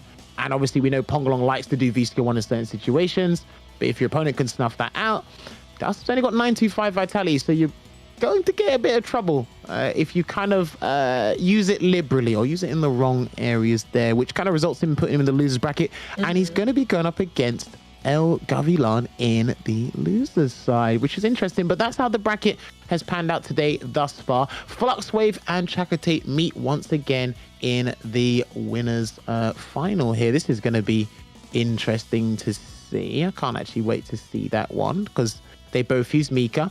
We might see Poison versus Mika. We may see a Mika mirror. Who knows? It's going to be chaotic regardless. And I want you guys to stick around for that as well. Oh, man. Finally made it. Kind of like almost up to... No, we are in top 4, right? We're going into it. I'm just like kind of like looking at the bracket again just to make sure that like we're all good to go for the top 4. But man, I feel like this is just like a Dan player central here. Listen, I'm loving the aggression. I'm loving the action here. But I also love is that you guys are watching this at home. But hey, if you're enjoying the action and you want to join in, you need to go on over the link. We're going to pop it down in the strat right there. Compete.playstation.com. We have these fight nights happening every month. There's tournaments happening around the year, not just this month, around the year for PlayStation tournaments there. I want you guys to get in on the action as well. Join in the tournament scene, join on this esports vibe, and you guys, hey, you can be your own breadwinner and earn some of this money. Maybe more. It's free, by the way. Yeah, it's free. Maybe more depending on the time of year. Compete.playstation.com. Sign up and get involved. When you do sign up, they say, who sent you here? Tell them I did. Tell them Marine did. We sent you there. Get signing up. But you know what we are going to do? I must disrupt the peace. That's what I'm going to do. Disrupt the peace for my own peace of mind. We're going to take a 5-minute break. But when we come back, there's going to be more Street Fighter 5 action here for the one-on-one fight nights on PlayStation. We'll see you in a couple of minutes.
Yo, yo, yo, what's up, guys? Welcome back to Fight Nights! I am here with Lejammers, and we are just getting into top 4. Am I right? Yes, we are indeed. If you are just joining us now, we had some pretty intense, pretty fire matches before the break. So hopefully you can stick with us now until the finale. It's been a great time indeed. But before we do that, I got word from the voice of reason. There's this little thing you guys can join. It's a community. I don't know. There's this app people use. I don't know what it's called. I last heard it meant to separate, but people join in on this app. It's called Discord, and apparently PlayStation's got some sort of partnership with them. So you can go to PlayStation tournaments and you can actually join the PlayStation community Discord, where you can actually, discuss regular updates for esports events, articles, video games, and meet up with other players.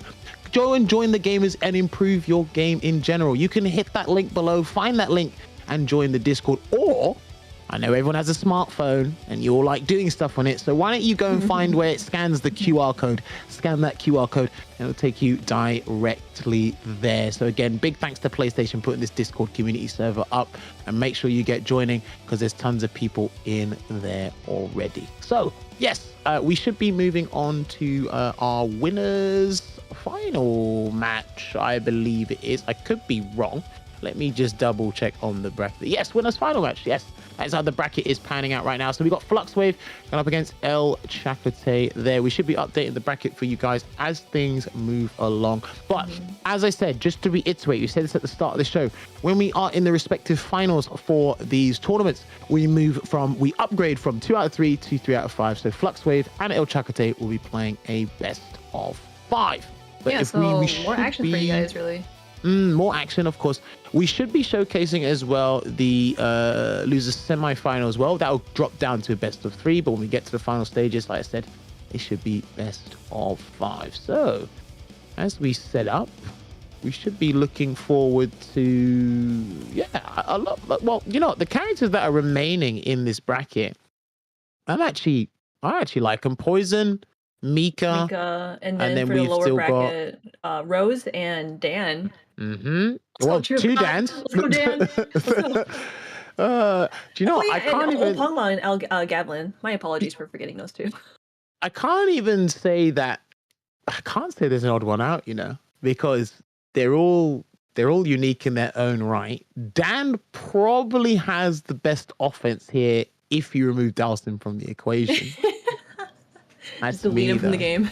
Yeah, well, we can't do that, I'm afraid. We're going to have to deal with him another 7 years. But however, these 2, we don't even know if they're going to be in Street Fighter 6. But we do know we're in the here, we're in the now. And Fluxwave has gone with the teenage prognosticator, Minat. This is a very interesting choice. I didn't think he'd do this, Marine. No, that's really interesting too, because I figured that he would go for Poison, just because Poison, I feel like Poison is a much stronger character than Minat. Because I know for V reversal, if you block her V reversal, you can definitely punish it. Yeah, that's true. And last time these guys were playing, V skill 1 was actually causing a bit of problems for Chakotay. What a jump! What a fantastic jump! Combos into the command grab as well. One of the changes that she did receive in the final version of the game, or final update of the game, I should say. There we go.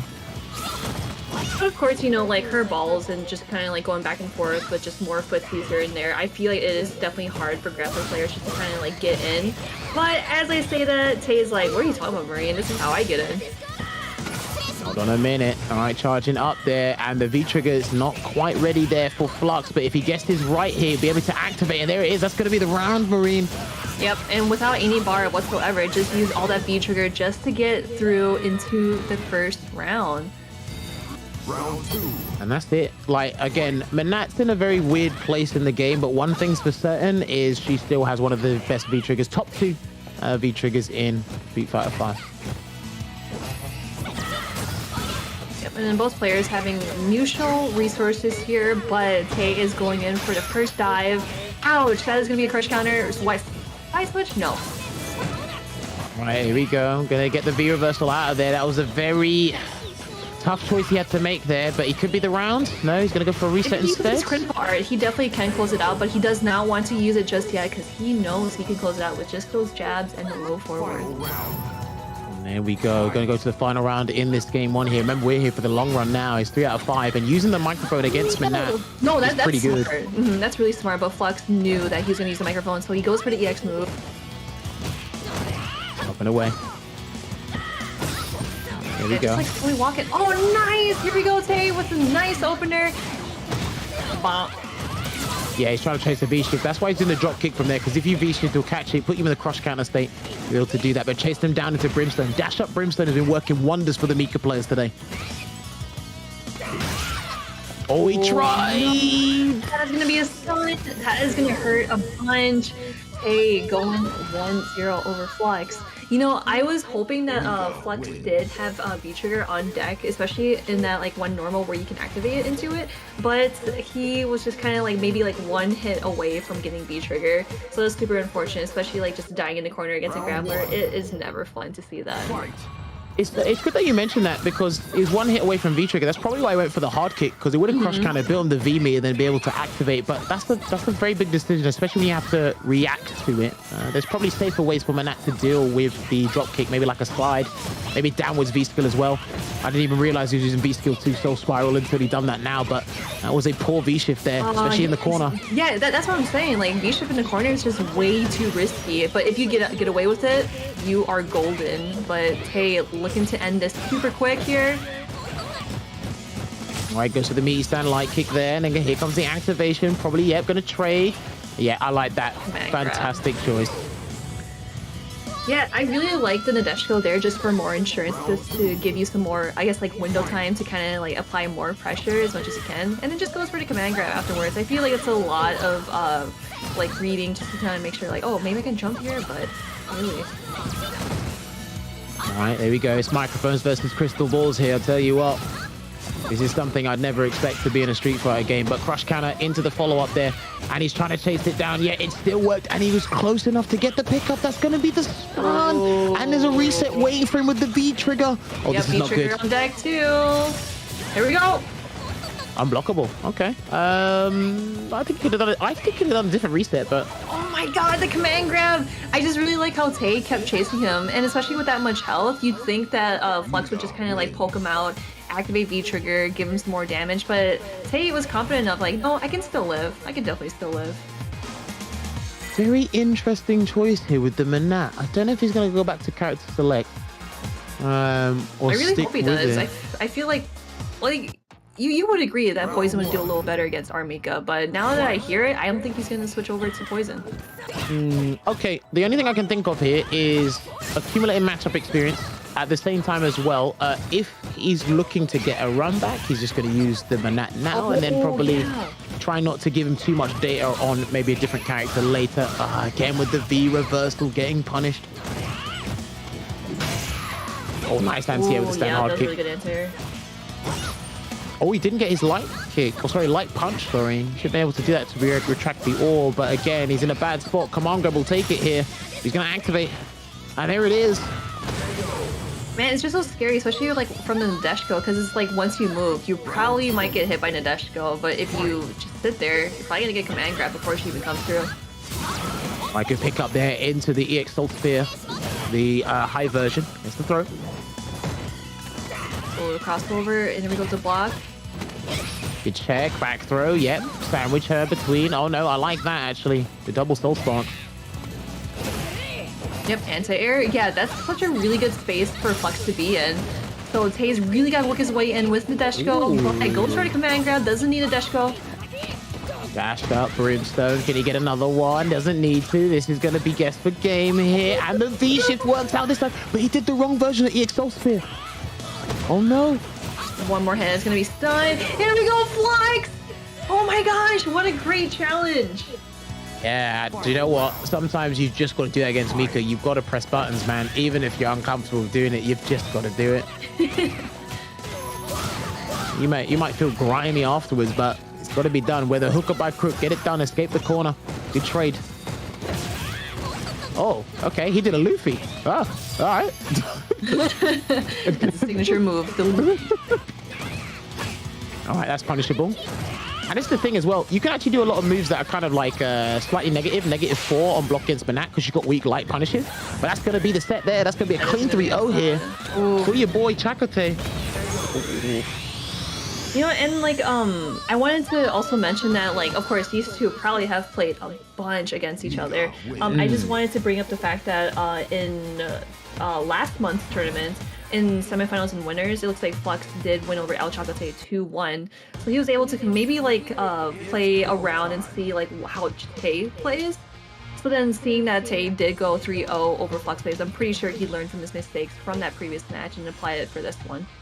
Now you are definitely correct. That is something that, you know, players of any caliber will need to consider, right? Finding as much tournament footage. And again, do you know what? Go back 10 years ago, there was not as much footage as there is now of players with CFN, with these monthly tournaments, these weekly tournaments, so you can find out. Heck, you can probably even save the replays on CFN and then watch them before Fight Nights, so the current Fight Nights you're going to be entering there. But yeah, dominating performance there from Chakotay against Flux Wave. He was using the Manat. Again, not something, he's not a Manat main, it's part of his arsenal, but even with the Manat mains, this matchup can still be a nightmare. So I'm going to be interested to see if they do, this is only a hypothetical, if there is a potential run back, will he run it back or will he swap characters? We can only find out shortly as Flux Waves enters, or he's going to be waiting in the lower final. But we're going to have, we're going to have a run back. Yes, we are. Truth God. Yo, Yes, let's go. These guys listen to us. They listened to us. They said, we want to run back. They said, yeah, we got you. We got you.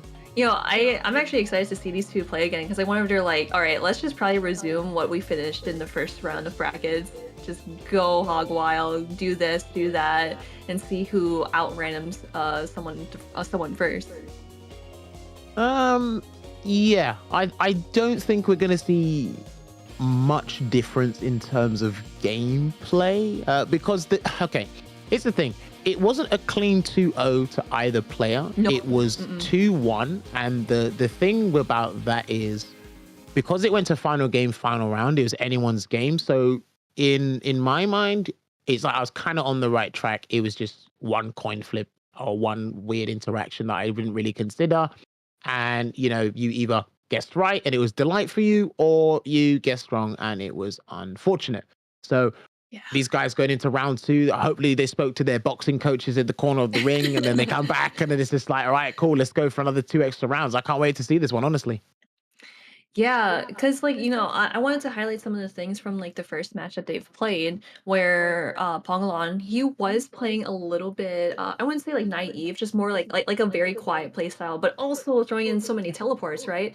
But then Truth God kind of like opened his like boundaries, be like, hey, you know, I'm just gonna keep using like, you know, those kicks, like those entry kicks where he wanted to fill in the gaps between being blocked by Dhalsim's limbs or like the fireballs and whatnot. He wanted to use that to just kind of like get himself in for free and of course apply more pressure. So that made Ponglon like, okay, maybe I should probably stop doing like the Dhalsim basics and just trying to go like hog wild crazy a little bit wonky, you know, and that's totally fine. You know, I know a lot of people play really wonky.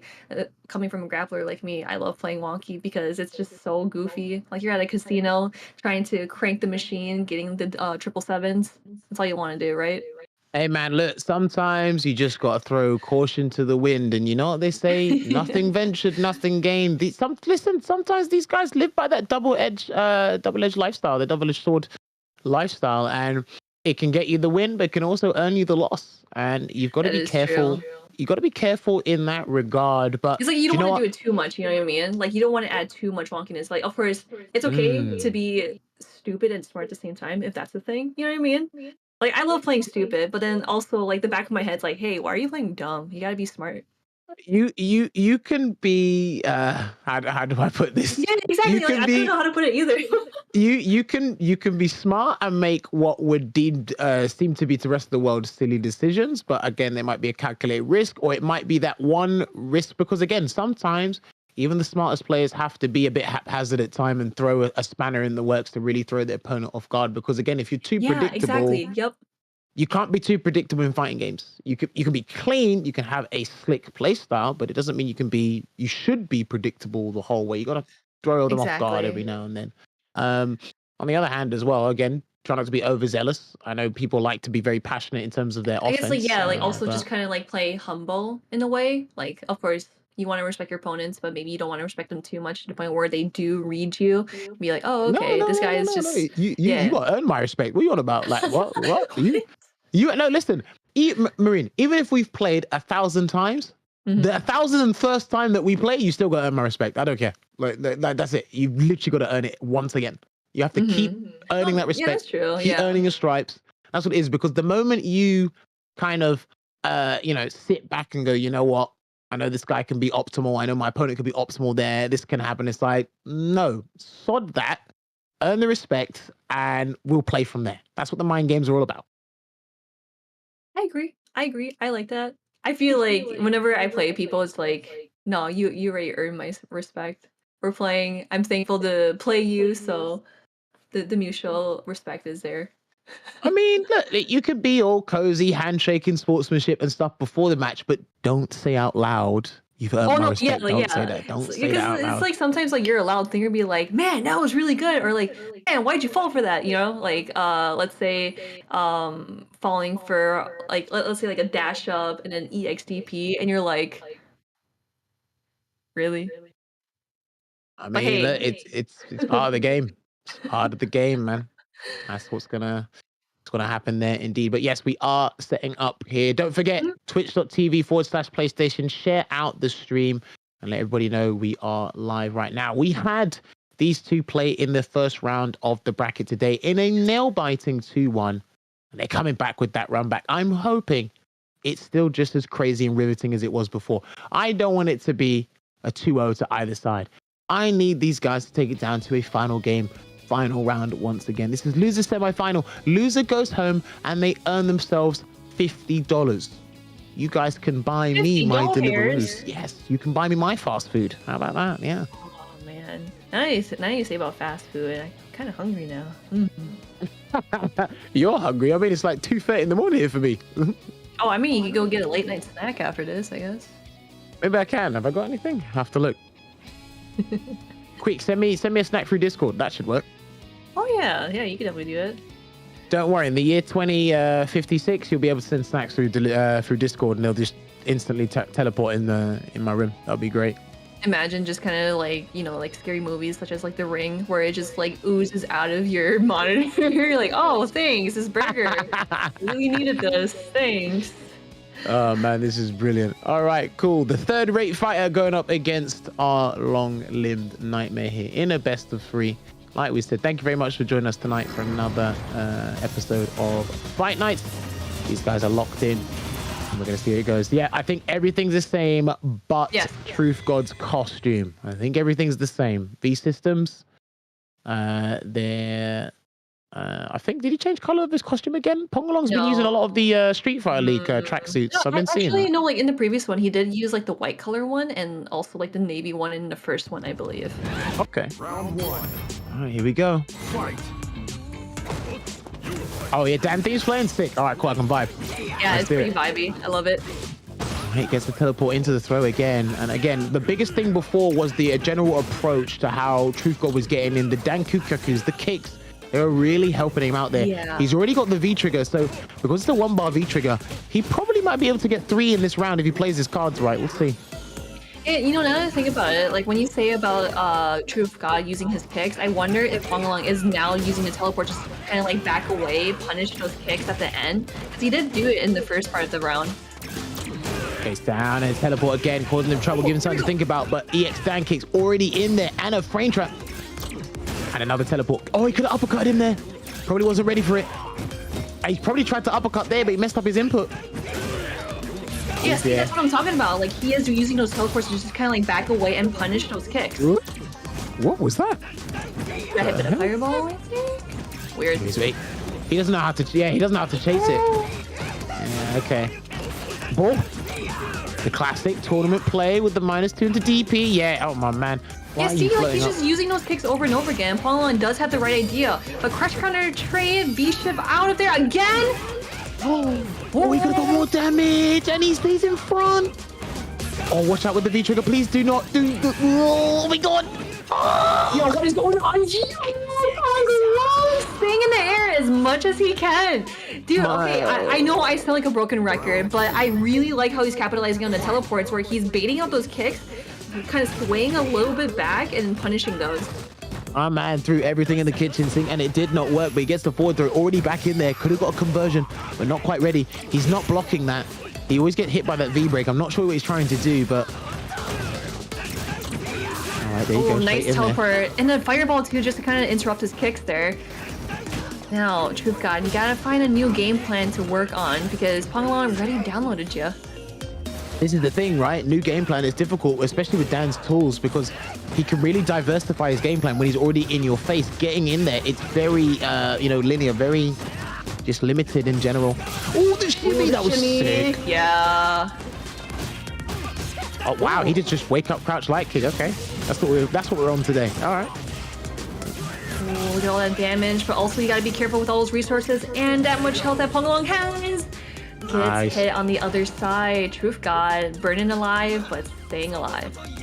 When he gets that opportunity, if he exhibits that patience and waits for Pangalong to teleport behind him, because he will, then he can get some damage that way. And the Dan kicks was not close enough to get there, but he does a reversal instead. All right, the reversal again. Yeah, this is like V-Ship City. Well, the thing is, it's like he will abuse it, and because he hasn't been truly punished for it, he's not going to be deterred from doing it. That was a V reversal. Ooh, nice timing from Truth God, but doesn't get a conversion off of it. But he gets a conversion off of this. Ooh. Oh, hold on a minute. Yeah, he's just smashing to rotate, and then he gets hit by that. Where's the V reversal? There it is. Yoga fire. Wait for the teleport. And I think that was a teleport, but he just got the rubber band instead. Straight in there. Oh my, he slid under him again. Just under his knees. Oh, yep, checked him because that is negative up close. Did you get him? Not quite. Oh no. No more V-trigger from ya. Oh, goes for the fireball, hits his way. That is goddess thing. Truth God going 1-0 over Pangalong. Yo, my man hit him with the red RNG fireball. He said, you saved me. Got me that knockdown, but the knockdown's irrelevant.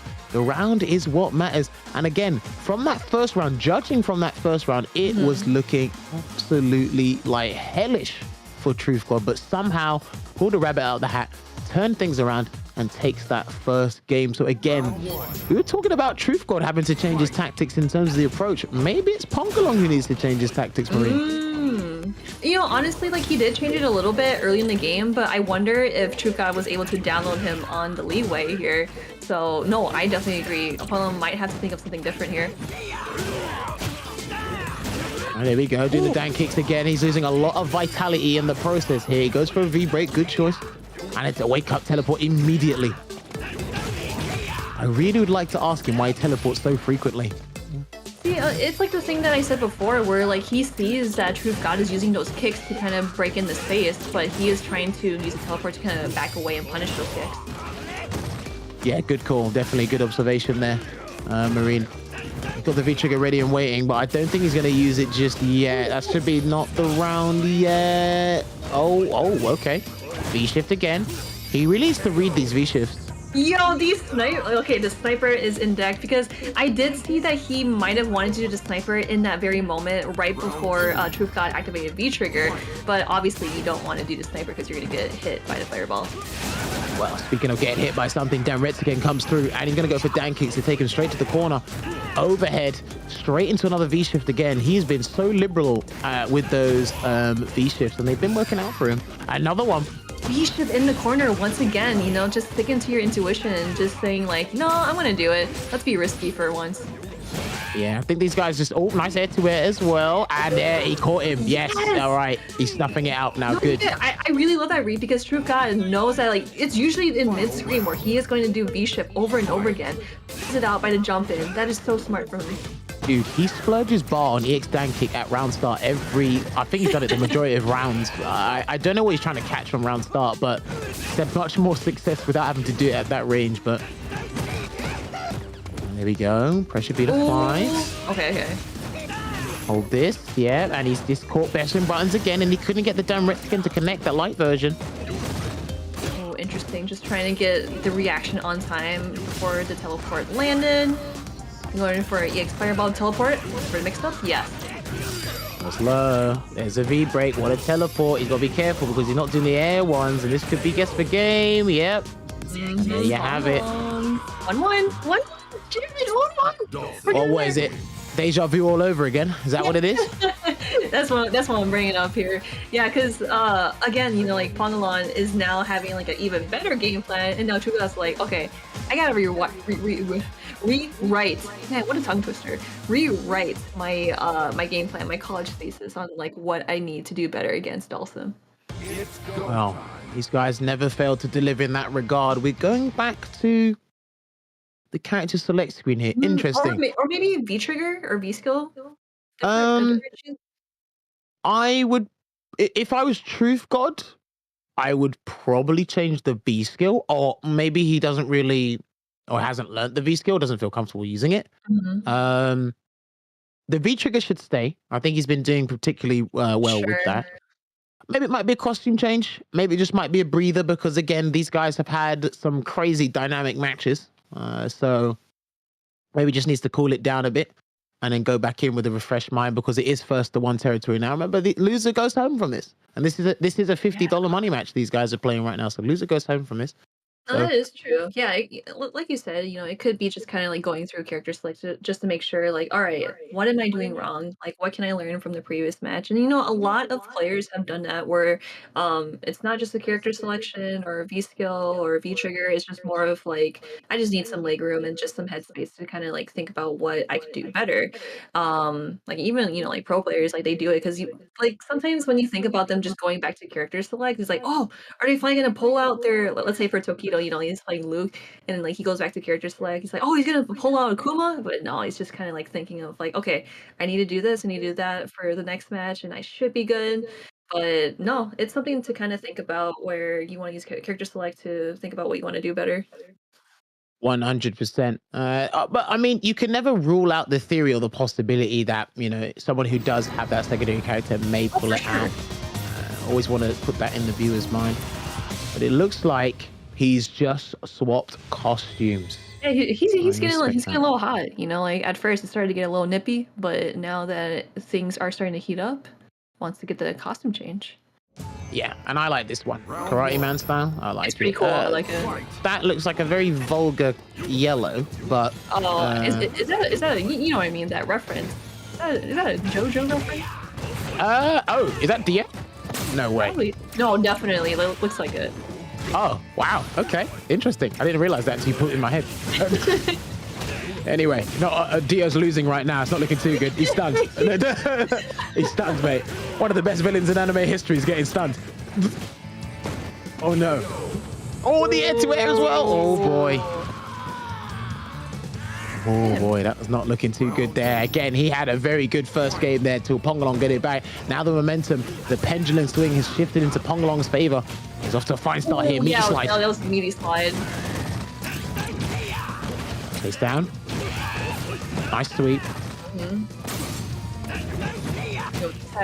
Oh, tries to teleport out of there. No, lands, gets hit by the sweep.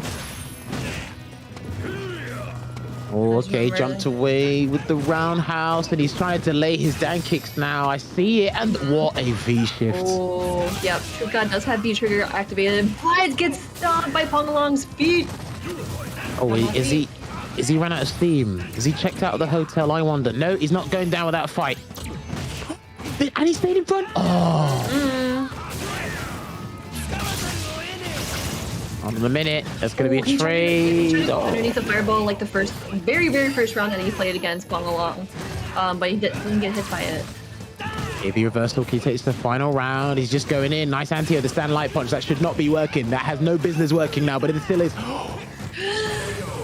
Oh my gosh, that is so annoying. And especially that Pongalong, he definitely had bar to kind of use V reversal or maybe V shift in the corner. But again, it's just a risk situation, especially when they have that much health. Well, speaking of that much health, this is the last health bar these guys will have against one another in today's Fight Night. There's a stand fist. He might go for another stand fist shortly. Who knows? Oh, nice teleport away, especially that he uses his kick to kind of, like I said, break in that space.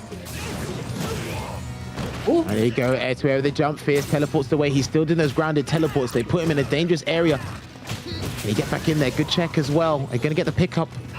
It's going to be big. Can he get back in? Oh He's learning how to deal with that. He's learning how to deal with that float and teleport on the fly. I like this. This is like Mosquito 1, Mosquito 2. It's a Mosquito battle. And that's going to be pressure. Still the pressure's there. And he pressed light kick instead. He didn't want that overhead. He didn't want that. He definitely didn't want that. Can he get back in? I don't know. He might have to do a Hail Mary. Oh, wow. Oh, you true god. No, that was smart. That was actually smart. You know, just Man said do or die. No way. Hold on a minute. This is not looking too good. He's trying to catch him, throw tag him. It's not going to work. He's got to do a full combo. He's got to send him straight to the corner. And he's probably got to look for that grab. Is he going to grab him? Oh, the jump out. It's just a delay. Yep, just a tiny bit delay. True god. Wow. That was fantastic there because in the upper bracket, Truth God lost 2-1 to Pongalonga. And now it is the other way round. Roles the reverse. Truth God takes it and kicks Pongalong out of the tournament to proceed into the lower finals. My word, I enjoy watching those two play. I don't know if those two enjoy fighting each other, but I enjoy watching those two play.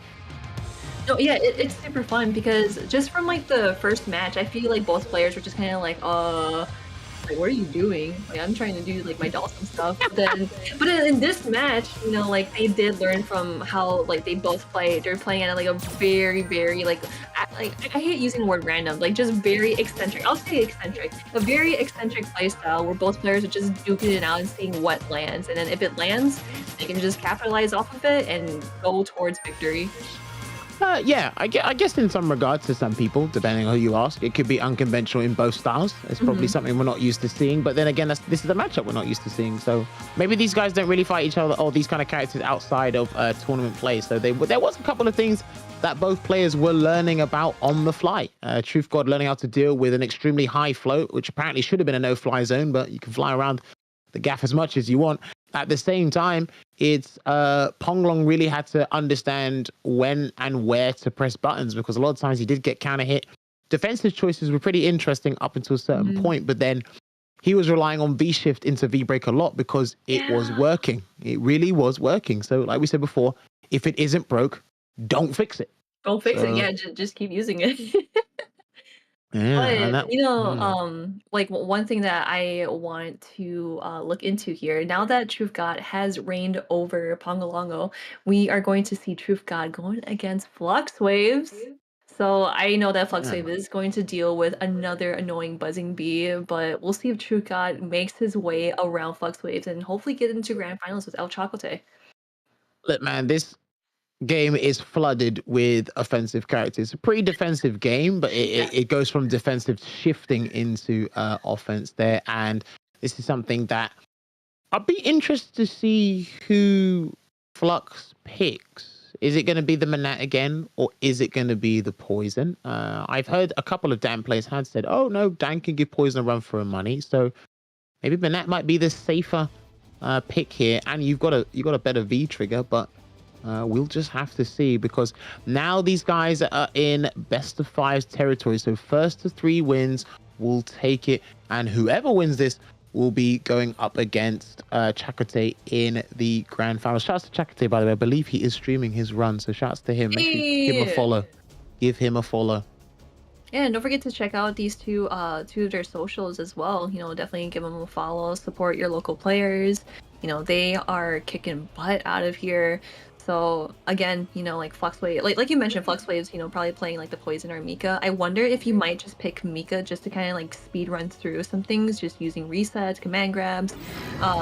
Maybe like Truth God has something up his sleeve, but again, I can't wait to see how these two play it out. Oh, he's away from Manat. Interesting. Okay. Yeah, I'd have a feeling. I think it's mainly because the buttons are kind of safer. He's got the V trigger that's more powerful. I guess if he wants to go offensive, he can, but like throwing out the crystal ball and just seeing how Truth God can handle it, because if there's any indication from what we saw with Dulcim, he's struggling to deal with Yoga Float as well as some of the limbs. I think he's going to have just as much of a torrid time, if not even worse, against Manat. We'll see. Only time will tell. All right, not crouching at the moment. Okay, there we go. Yep, just kind of a challenge to stop those kicks in. Go, just charging up there. All right, there we go. Just back to the neutral. Recalls the orb. Nice anti-air. Yep, anti-air. Yep, and more of like the block stun there. Just give him some more time to recuperate. But Flux is looking really strong, just keeping him in the corner, not going for anything super crazy or strenuous. Playing it pretty low, low key. Interesting. Yep, he's starting to stand up a bit more to make sure the down kicks doesn't. Nice punish there. Yep, good damage on that. Had to send the bar to get a little bit more. And the crush count at the stand fist. Got to watch out for that jump as well, but that V-trigger's coming in. And there was the jump. There it was. Yeah, and like, you know, one thing that I've always noticed about Flux is that his anti-airs are always on point, so it's really scary to jump towards Flux.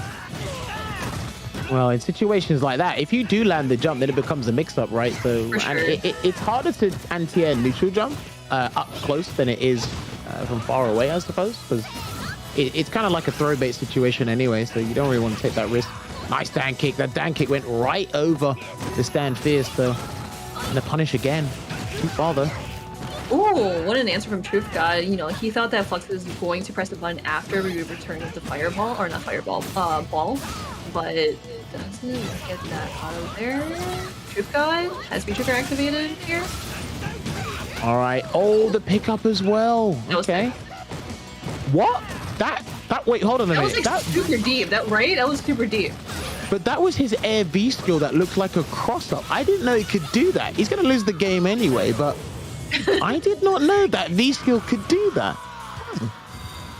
Wow. Minot wins. Okay, you learn something new every day.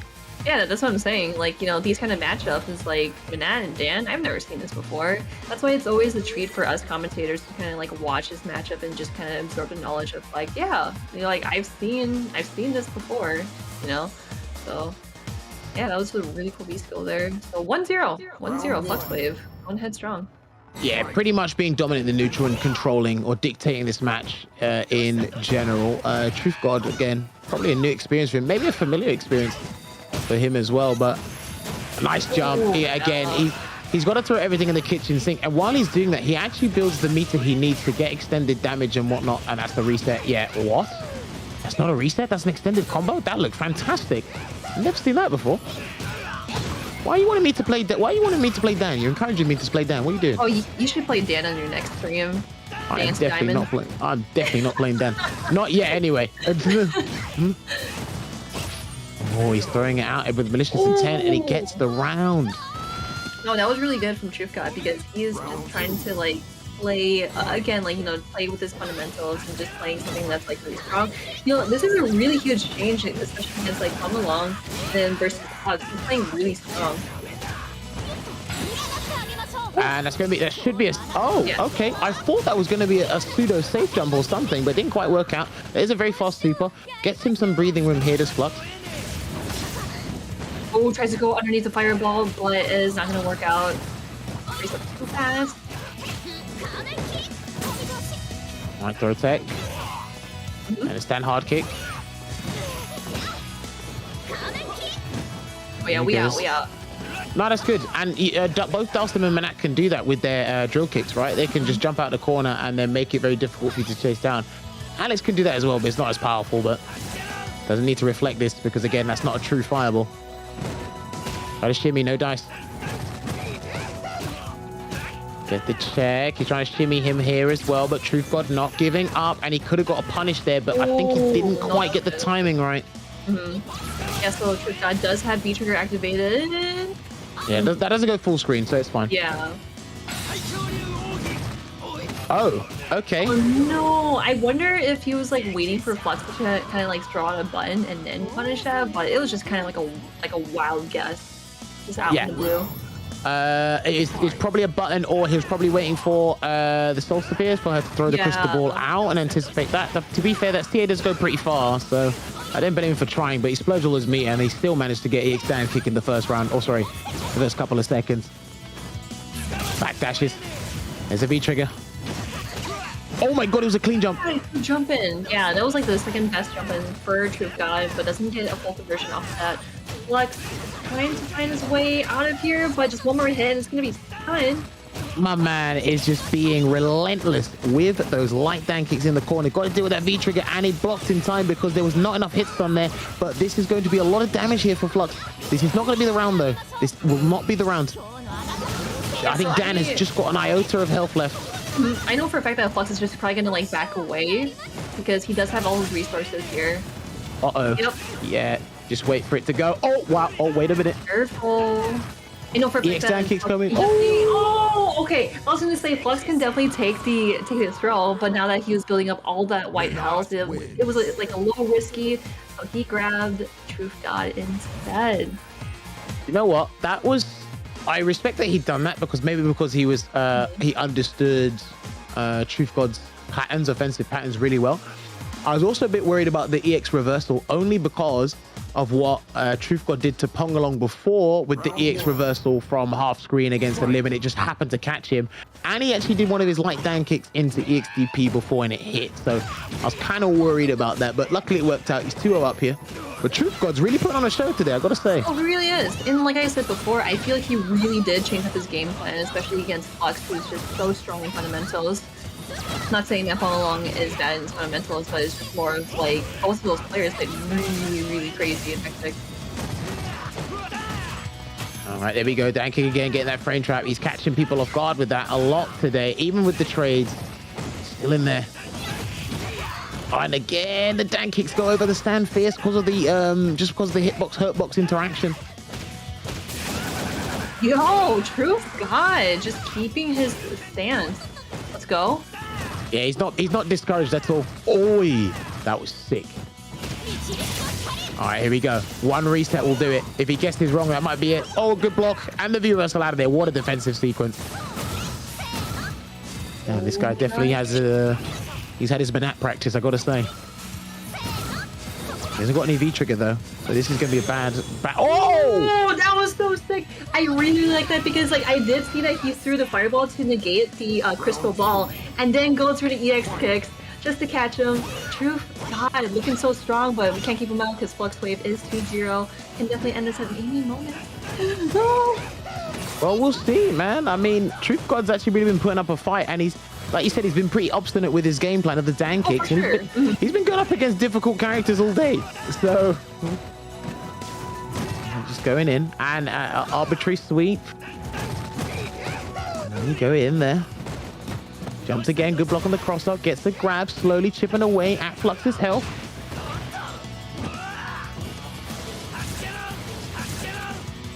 Showing that fireball. Doesn't quite know. Self-critical art on deck as well, so it can really be anyone's game. I wonder if Chuka's just kind of waiting the right opportunity to activate that V-trigger, but Flux Waves can chip him out right here. I don't think he will. I think he'll just do a stand medium punch or a stand jab to close it out. I think he's preserving that meter for potentially a final round.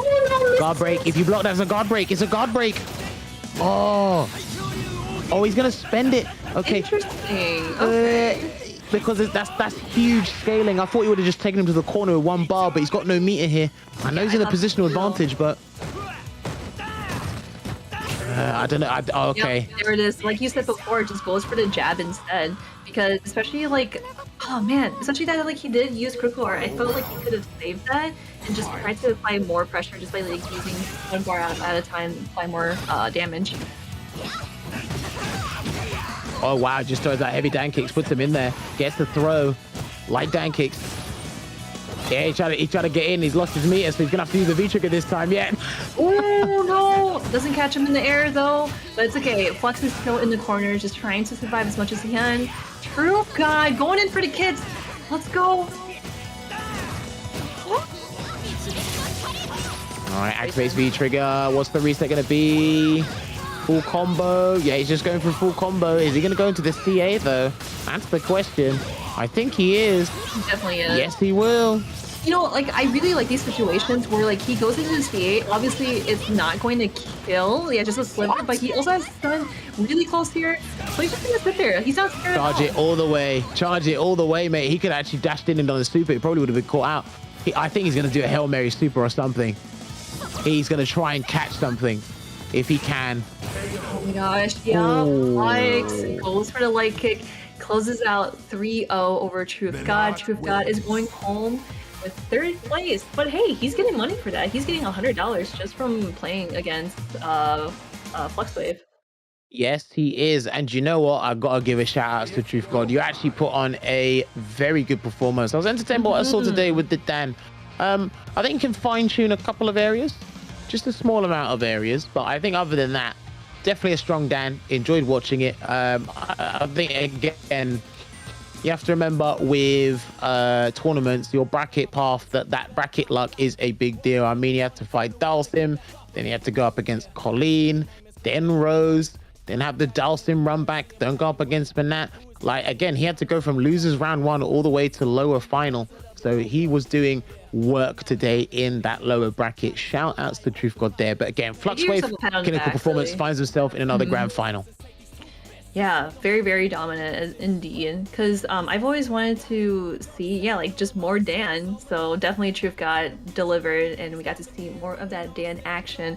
But we got some more action coming here. We got grand finals, El Chocolate and Fluxwaves. This is going to be the run back, especially that I mentioned before in the last month. These two have played against each other before.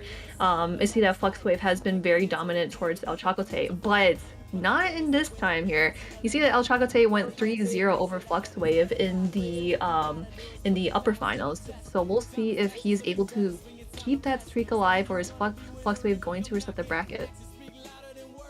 Yeah, tons of questions we can ask about this. We can theorize all day, but the first thing we need to do is, what character is Flux going to pick? Yes. Now, we have seen Chocolate use the Mika. He uses the Mika predominantly in these Fight Night tournaments. He could switch things up with the Lucio if he wants to, but I don't think that'll probably be injudicious right now. I think he can kind of preserve that and just kind of play things out with the Mika. We will see. Obviously, the Manak has been working wonders, telling the future or predicting the future in some scenarios with Flux. But yes, we are at the grand finale. We had our penultimate match a couple of moments ago, but thank you very much for staying with us from start to finish. This is going to be it. So Fluxwave, in layman terms, Fluxwave is in the loser side. He has to win 6 games to win the tournament. El Chocolate only has to win 3. It's going to be Poison. Let's go.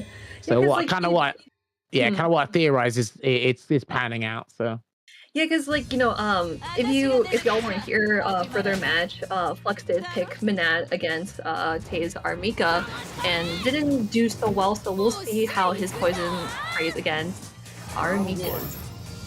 So when these guys played before, the V-Skill won the kind of mighty swing, the Taskmaster mighty swing from Marvel. It was definitely doing some wonders. I'm hoping that Chocolate has worked on this a little bit, because if he does use the microphone, the V-Skill one from Poison can kind of counter it. If he doesn't get a combo, you can get a pressure situation there. So we'll see how this goes. That's safe. All right, there you go. Gets to confirm into EX and Peach. Oh, okay. Rush counter. Oh no. Oh, he missed his Molotov. Okay, that might be a bit too early with the counter again. Rush counter. It looks like he was going for the grab there, which is too far for a grab, I don't think. Stays in front, big risky, but it worked out, and he's gonna get the throw to close that out there for round 1 here in this grand final against Flux.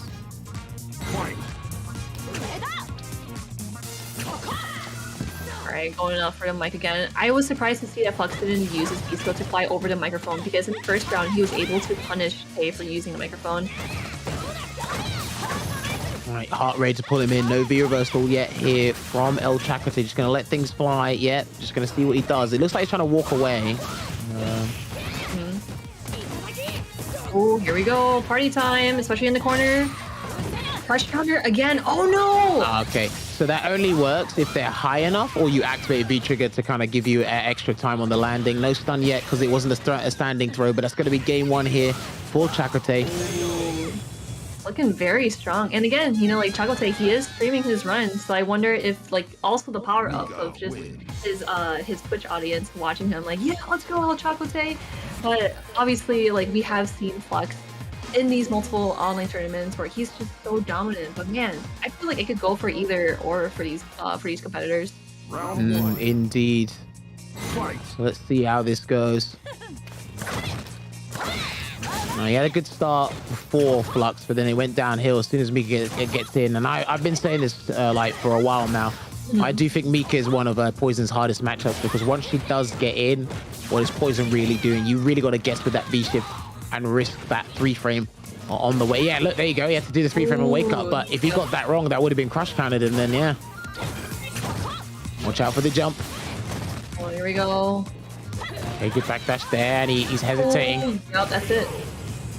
Very nice. Yeah, I really like how Flux is just kind of like, of course, like he can take the throw, he can take the command grab because he has so much health. He's been playing like super strong, very defensive, and doesn't want to take any risks at all. He's got to think of something, but I think he's just playing fine. Oh, nice. Peach. All right, there we go. That could have been a confirm. Yep. There's that confirm that he wanted. Oh! Dash up. All right, he's going to take him straight to... No, he goes for a reset instead. I thought he was going to go for the full combo. I guess he wants to preserve his Molotovs for a big damaging combo here. Let's see. Or even a frame trap situation. Could have confirmed that. Yeah, that could have been right there for sure. All right, jumps away from the command grab. Goes for the V skill, but hey, gets the land. Command grab, corner, crush counter. Gonna be a guessy here. Yeah. It's command grab. Well, because it's such a dangerous guess. Like sometimes you feel, damn, I should have jumped. You're like, but Lady Mika would have caught me, and I would have got hit by the, I would have got converted into by the anti-air wingless airplane there. So pressure beat applied. Here comes the crouch fist. There's a good punish there from Flux. Gets that Hannah hit into the jumping hard kick from the V skill, and he's just abusing it now. Yeah, and the back throw. Oh no, stun. Just really close. Just one more sliver, but he's just letting it deplete anyway. Especially with the position that he's in. E-trigger activation. Gotta be a little careful with Molotov. Uh-oh, Marine, this is not looking good. There you go. Good blocks, and that should be the game. That's the game. Yes, yeah, that's the game. Good boy. There you go, ending that next game there with TA 1 apiece between these two combatants in the grand final. Again, 2 more victories here for Chakotay to take the tournament, 5 more for Flux. And that's what's going to be it. If you give Poison enough space, a heavy's coming out, whether it be hard kick or stand hard punch, obviously depending on the resources you have. Stand hard punch into medium heart rate is going to be more threatening, more damaging. Maybe you have to risk that jump, who knows. Mika will jump in this matchup a lot, so. Round 1. Yeah, and it's like, you know, you always have to make sure that maybe Flux is not holding the upper charge of the whip, so you don't get hit in the air. So you just probably gonna have to hope that you get in just fine. There we go. Yeah, as you can see it, the stand fist into heart rate, just chipping away, building that meter. I think he's waiting for a jump from... Yeah, I think he's waiting for a jump from El Chakotay, but it wasn't quite coming, but he's back full screen now. Oh, there you go to V-skill, going over the microphone, but doesn't get to Tay in time. Now we're backing out just to kind of get some leg room, get some space, but no, getting some cheeks instead. There's a reversal and a weak punish, but we'll take it. Maybe he wasn't sure about the frame data on the Peach, and he gets hard red with the drop kick on the V-shift there. Good stuff from Chakotay. And a throw yet to eliminate that factor. And what a bait. That was good. What a bait. I think he was probably thinking of a CA was coming for the stand fist after the throw, but that worked out. I think he's dead. Yeah, he's dead. Yeah, I really like how he's spaced out of Poison's fears, because I know like that button is so good, but I feel like if you're able to kind of like space things out and then punish it out of the leeway, you are good to go, and then they won that round just fine. Oof. Yeah, right here, like you mentioned before, it's like a little bit hard to get in, especially with like Poison just charging up those whips. But Tay is not scared, goes for just one command throw. Third one. All right, pressure being applied. Yet staying in the corner. That could have been punished, that drop kick, I feel, but he gets the jump back. Anyway, it's too far to get the light kick to connect, so he's going to lose a good 35% here because of a slight miscalculation on that combo. And he's going to have to deal with the mix-up as well. A grab won't kill, but good reversal. Alright, so now Flux does not have V-Trigger anymore, did use the reversal just to kind of like stay alive in this match, but once he gets that one confirm, he can go into critical art. Oh, what did he try there? And that could have been very risky. Oh, wow. Yeah, Man.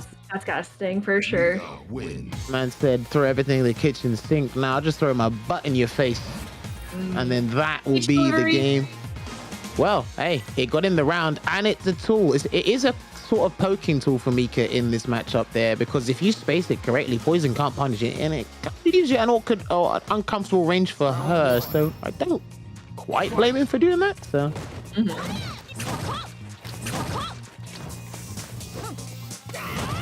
A drop kick, yeah, didn't do a crouching medium punch to counter it. Oh, what a neutral jump. Good stuff. Into heavy avant line there.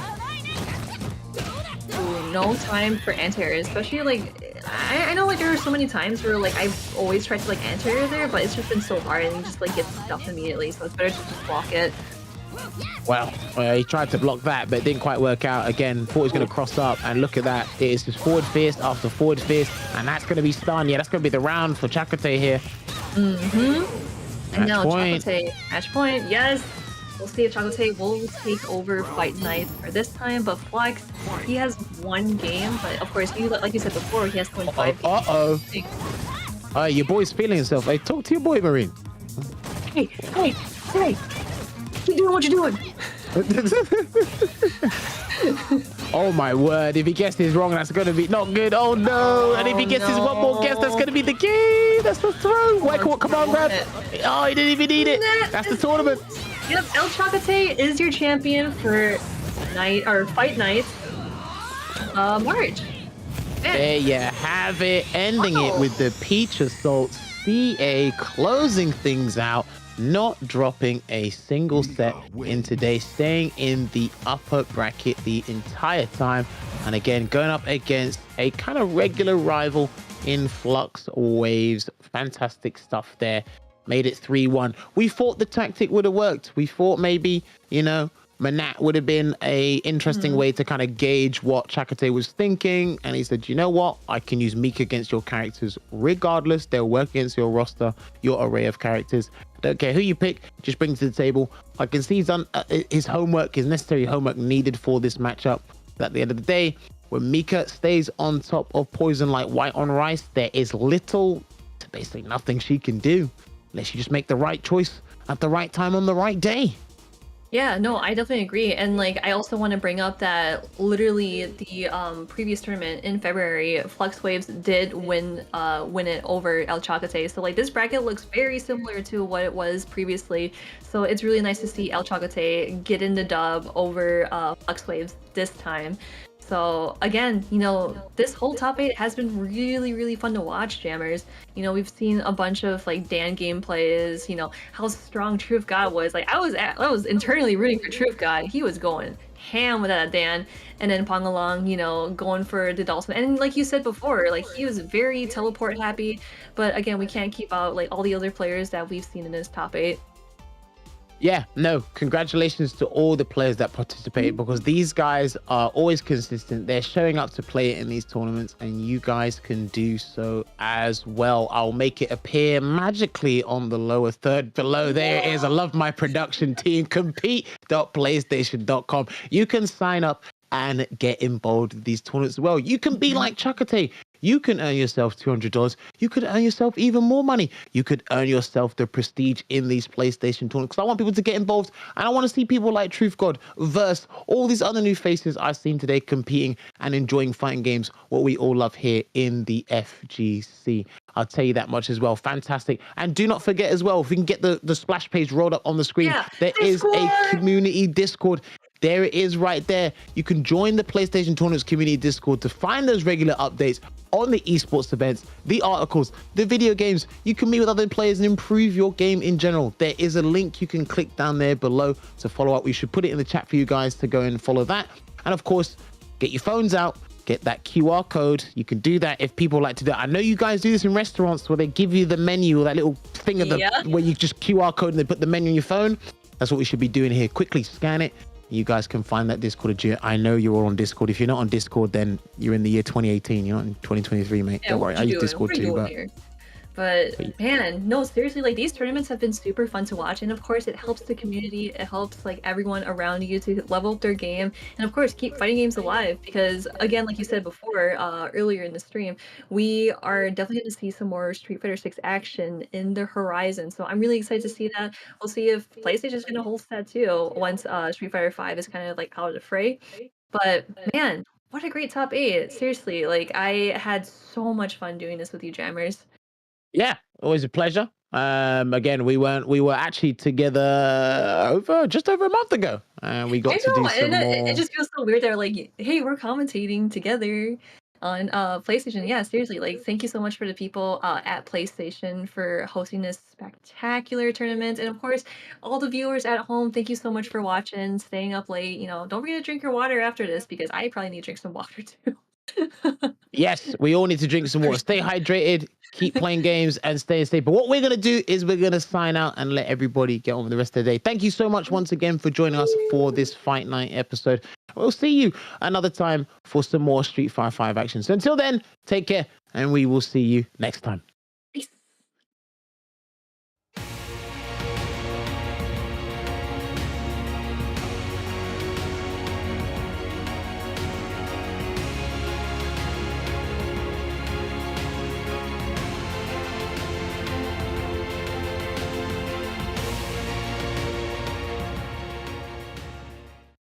PlayStation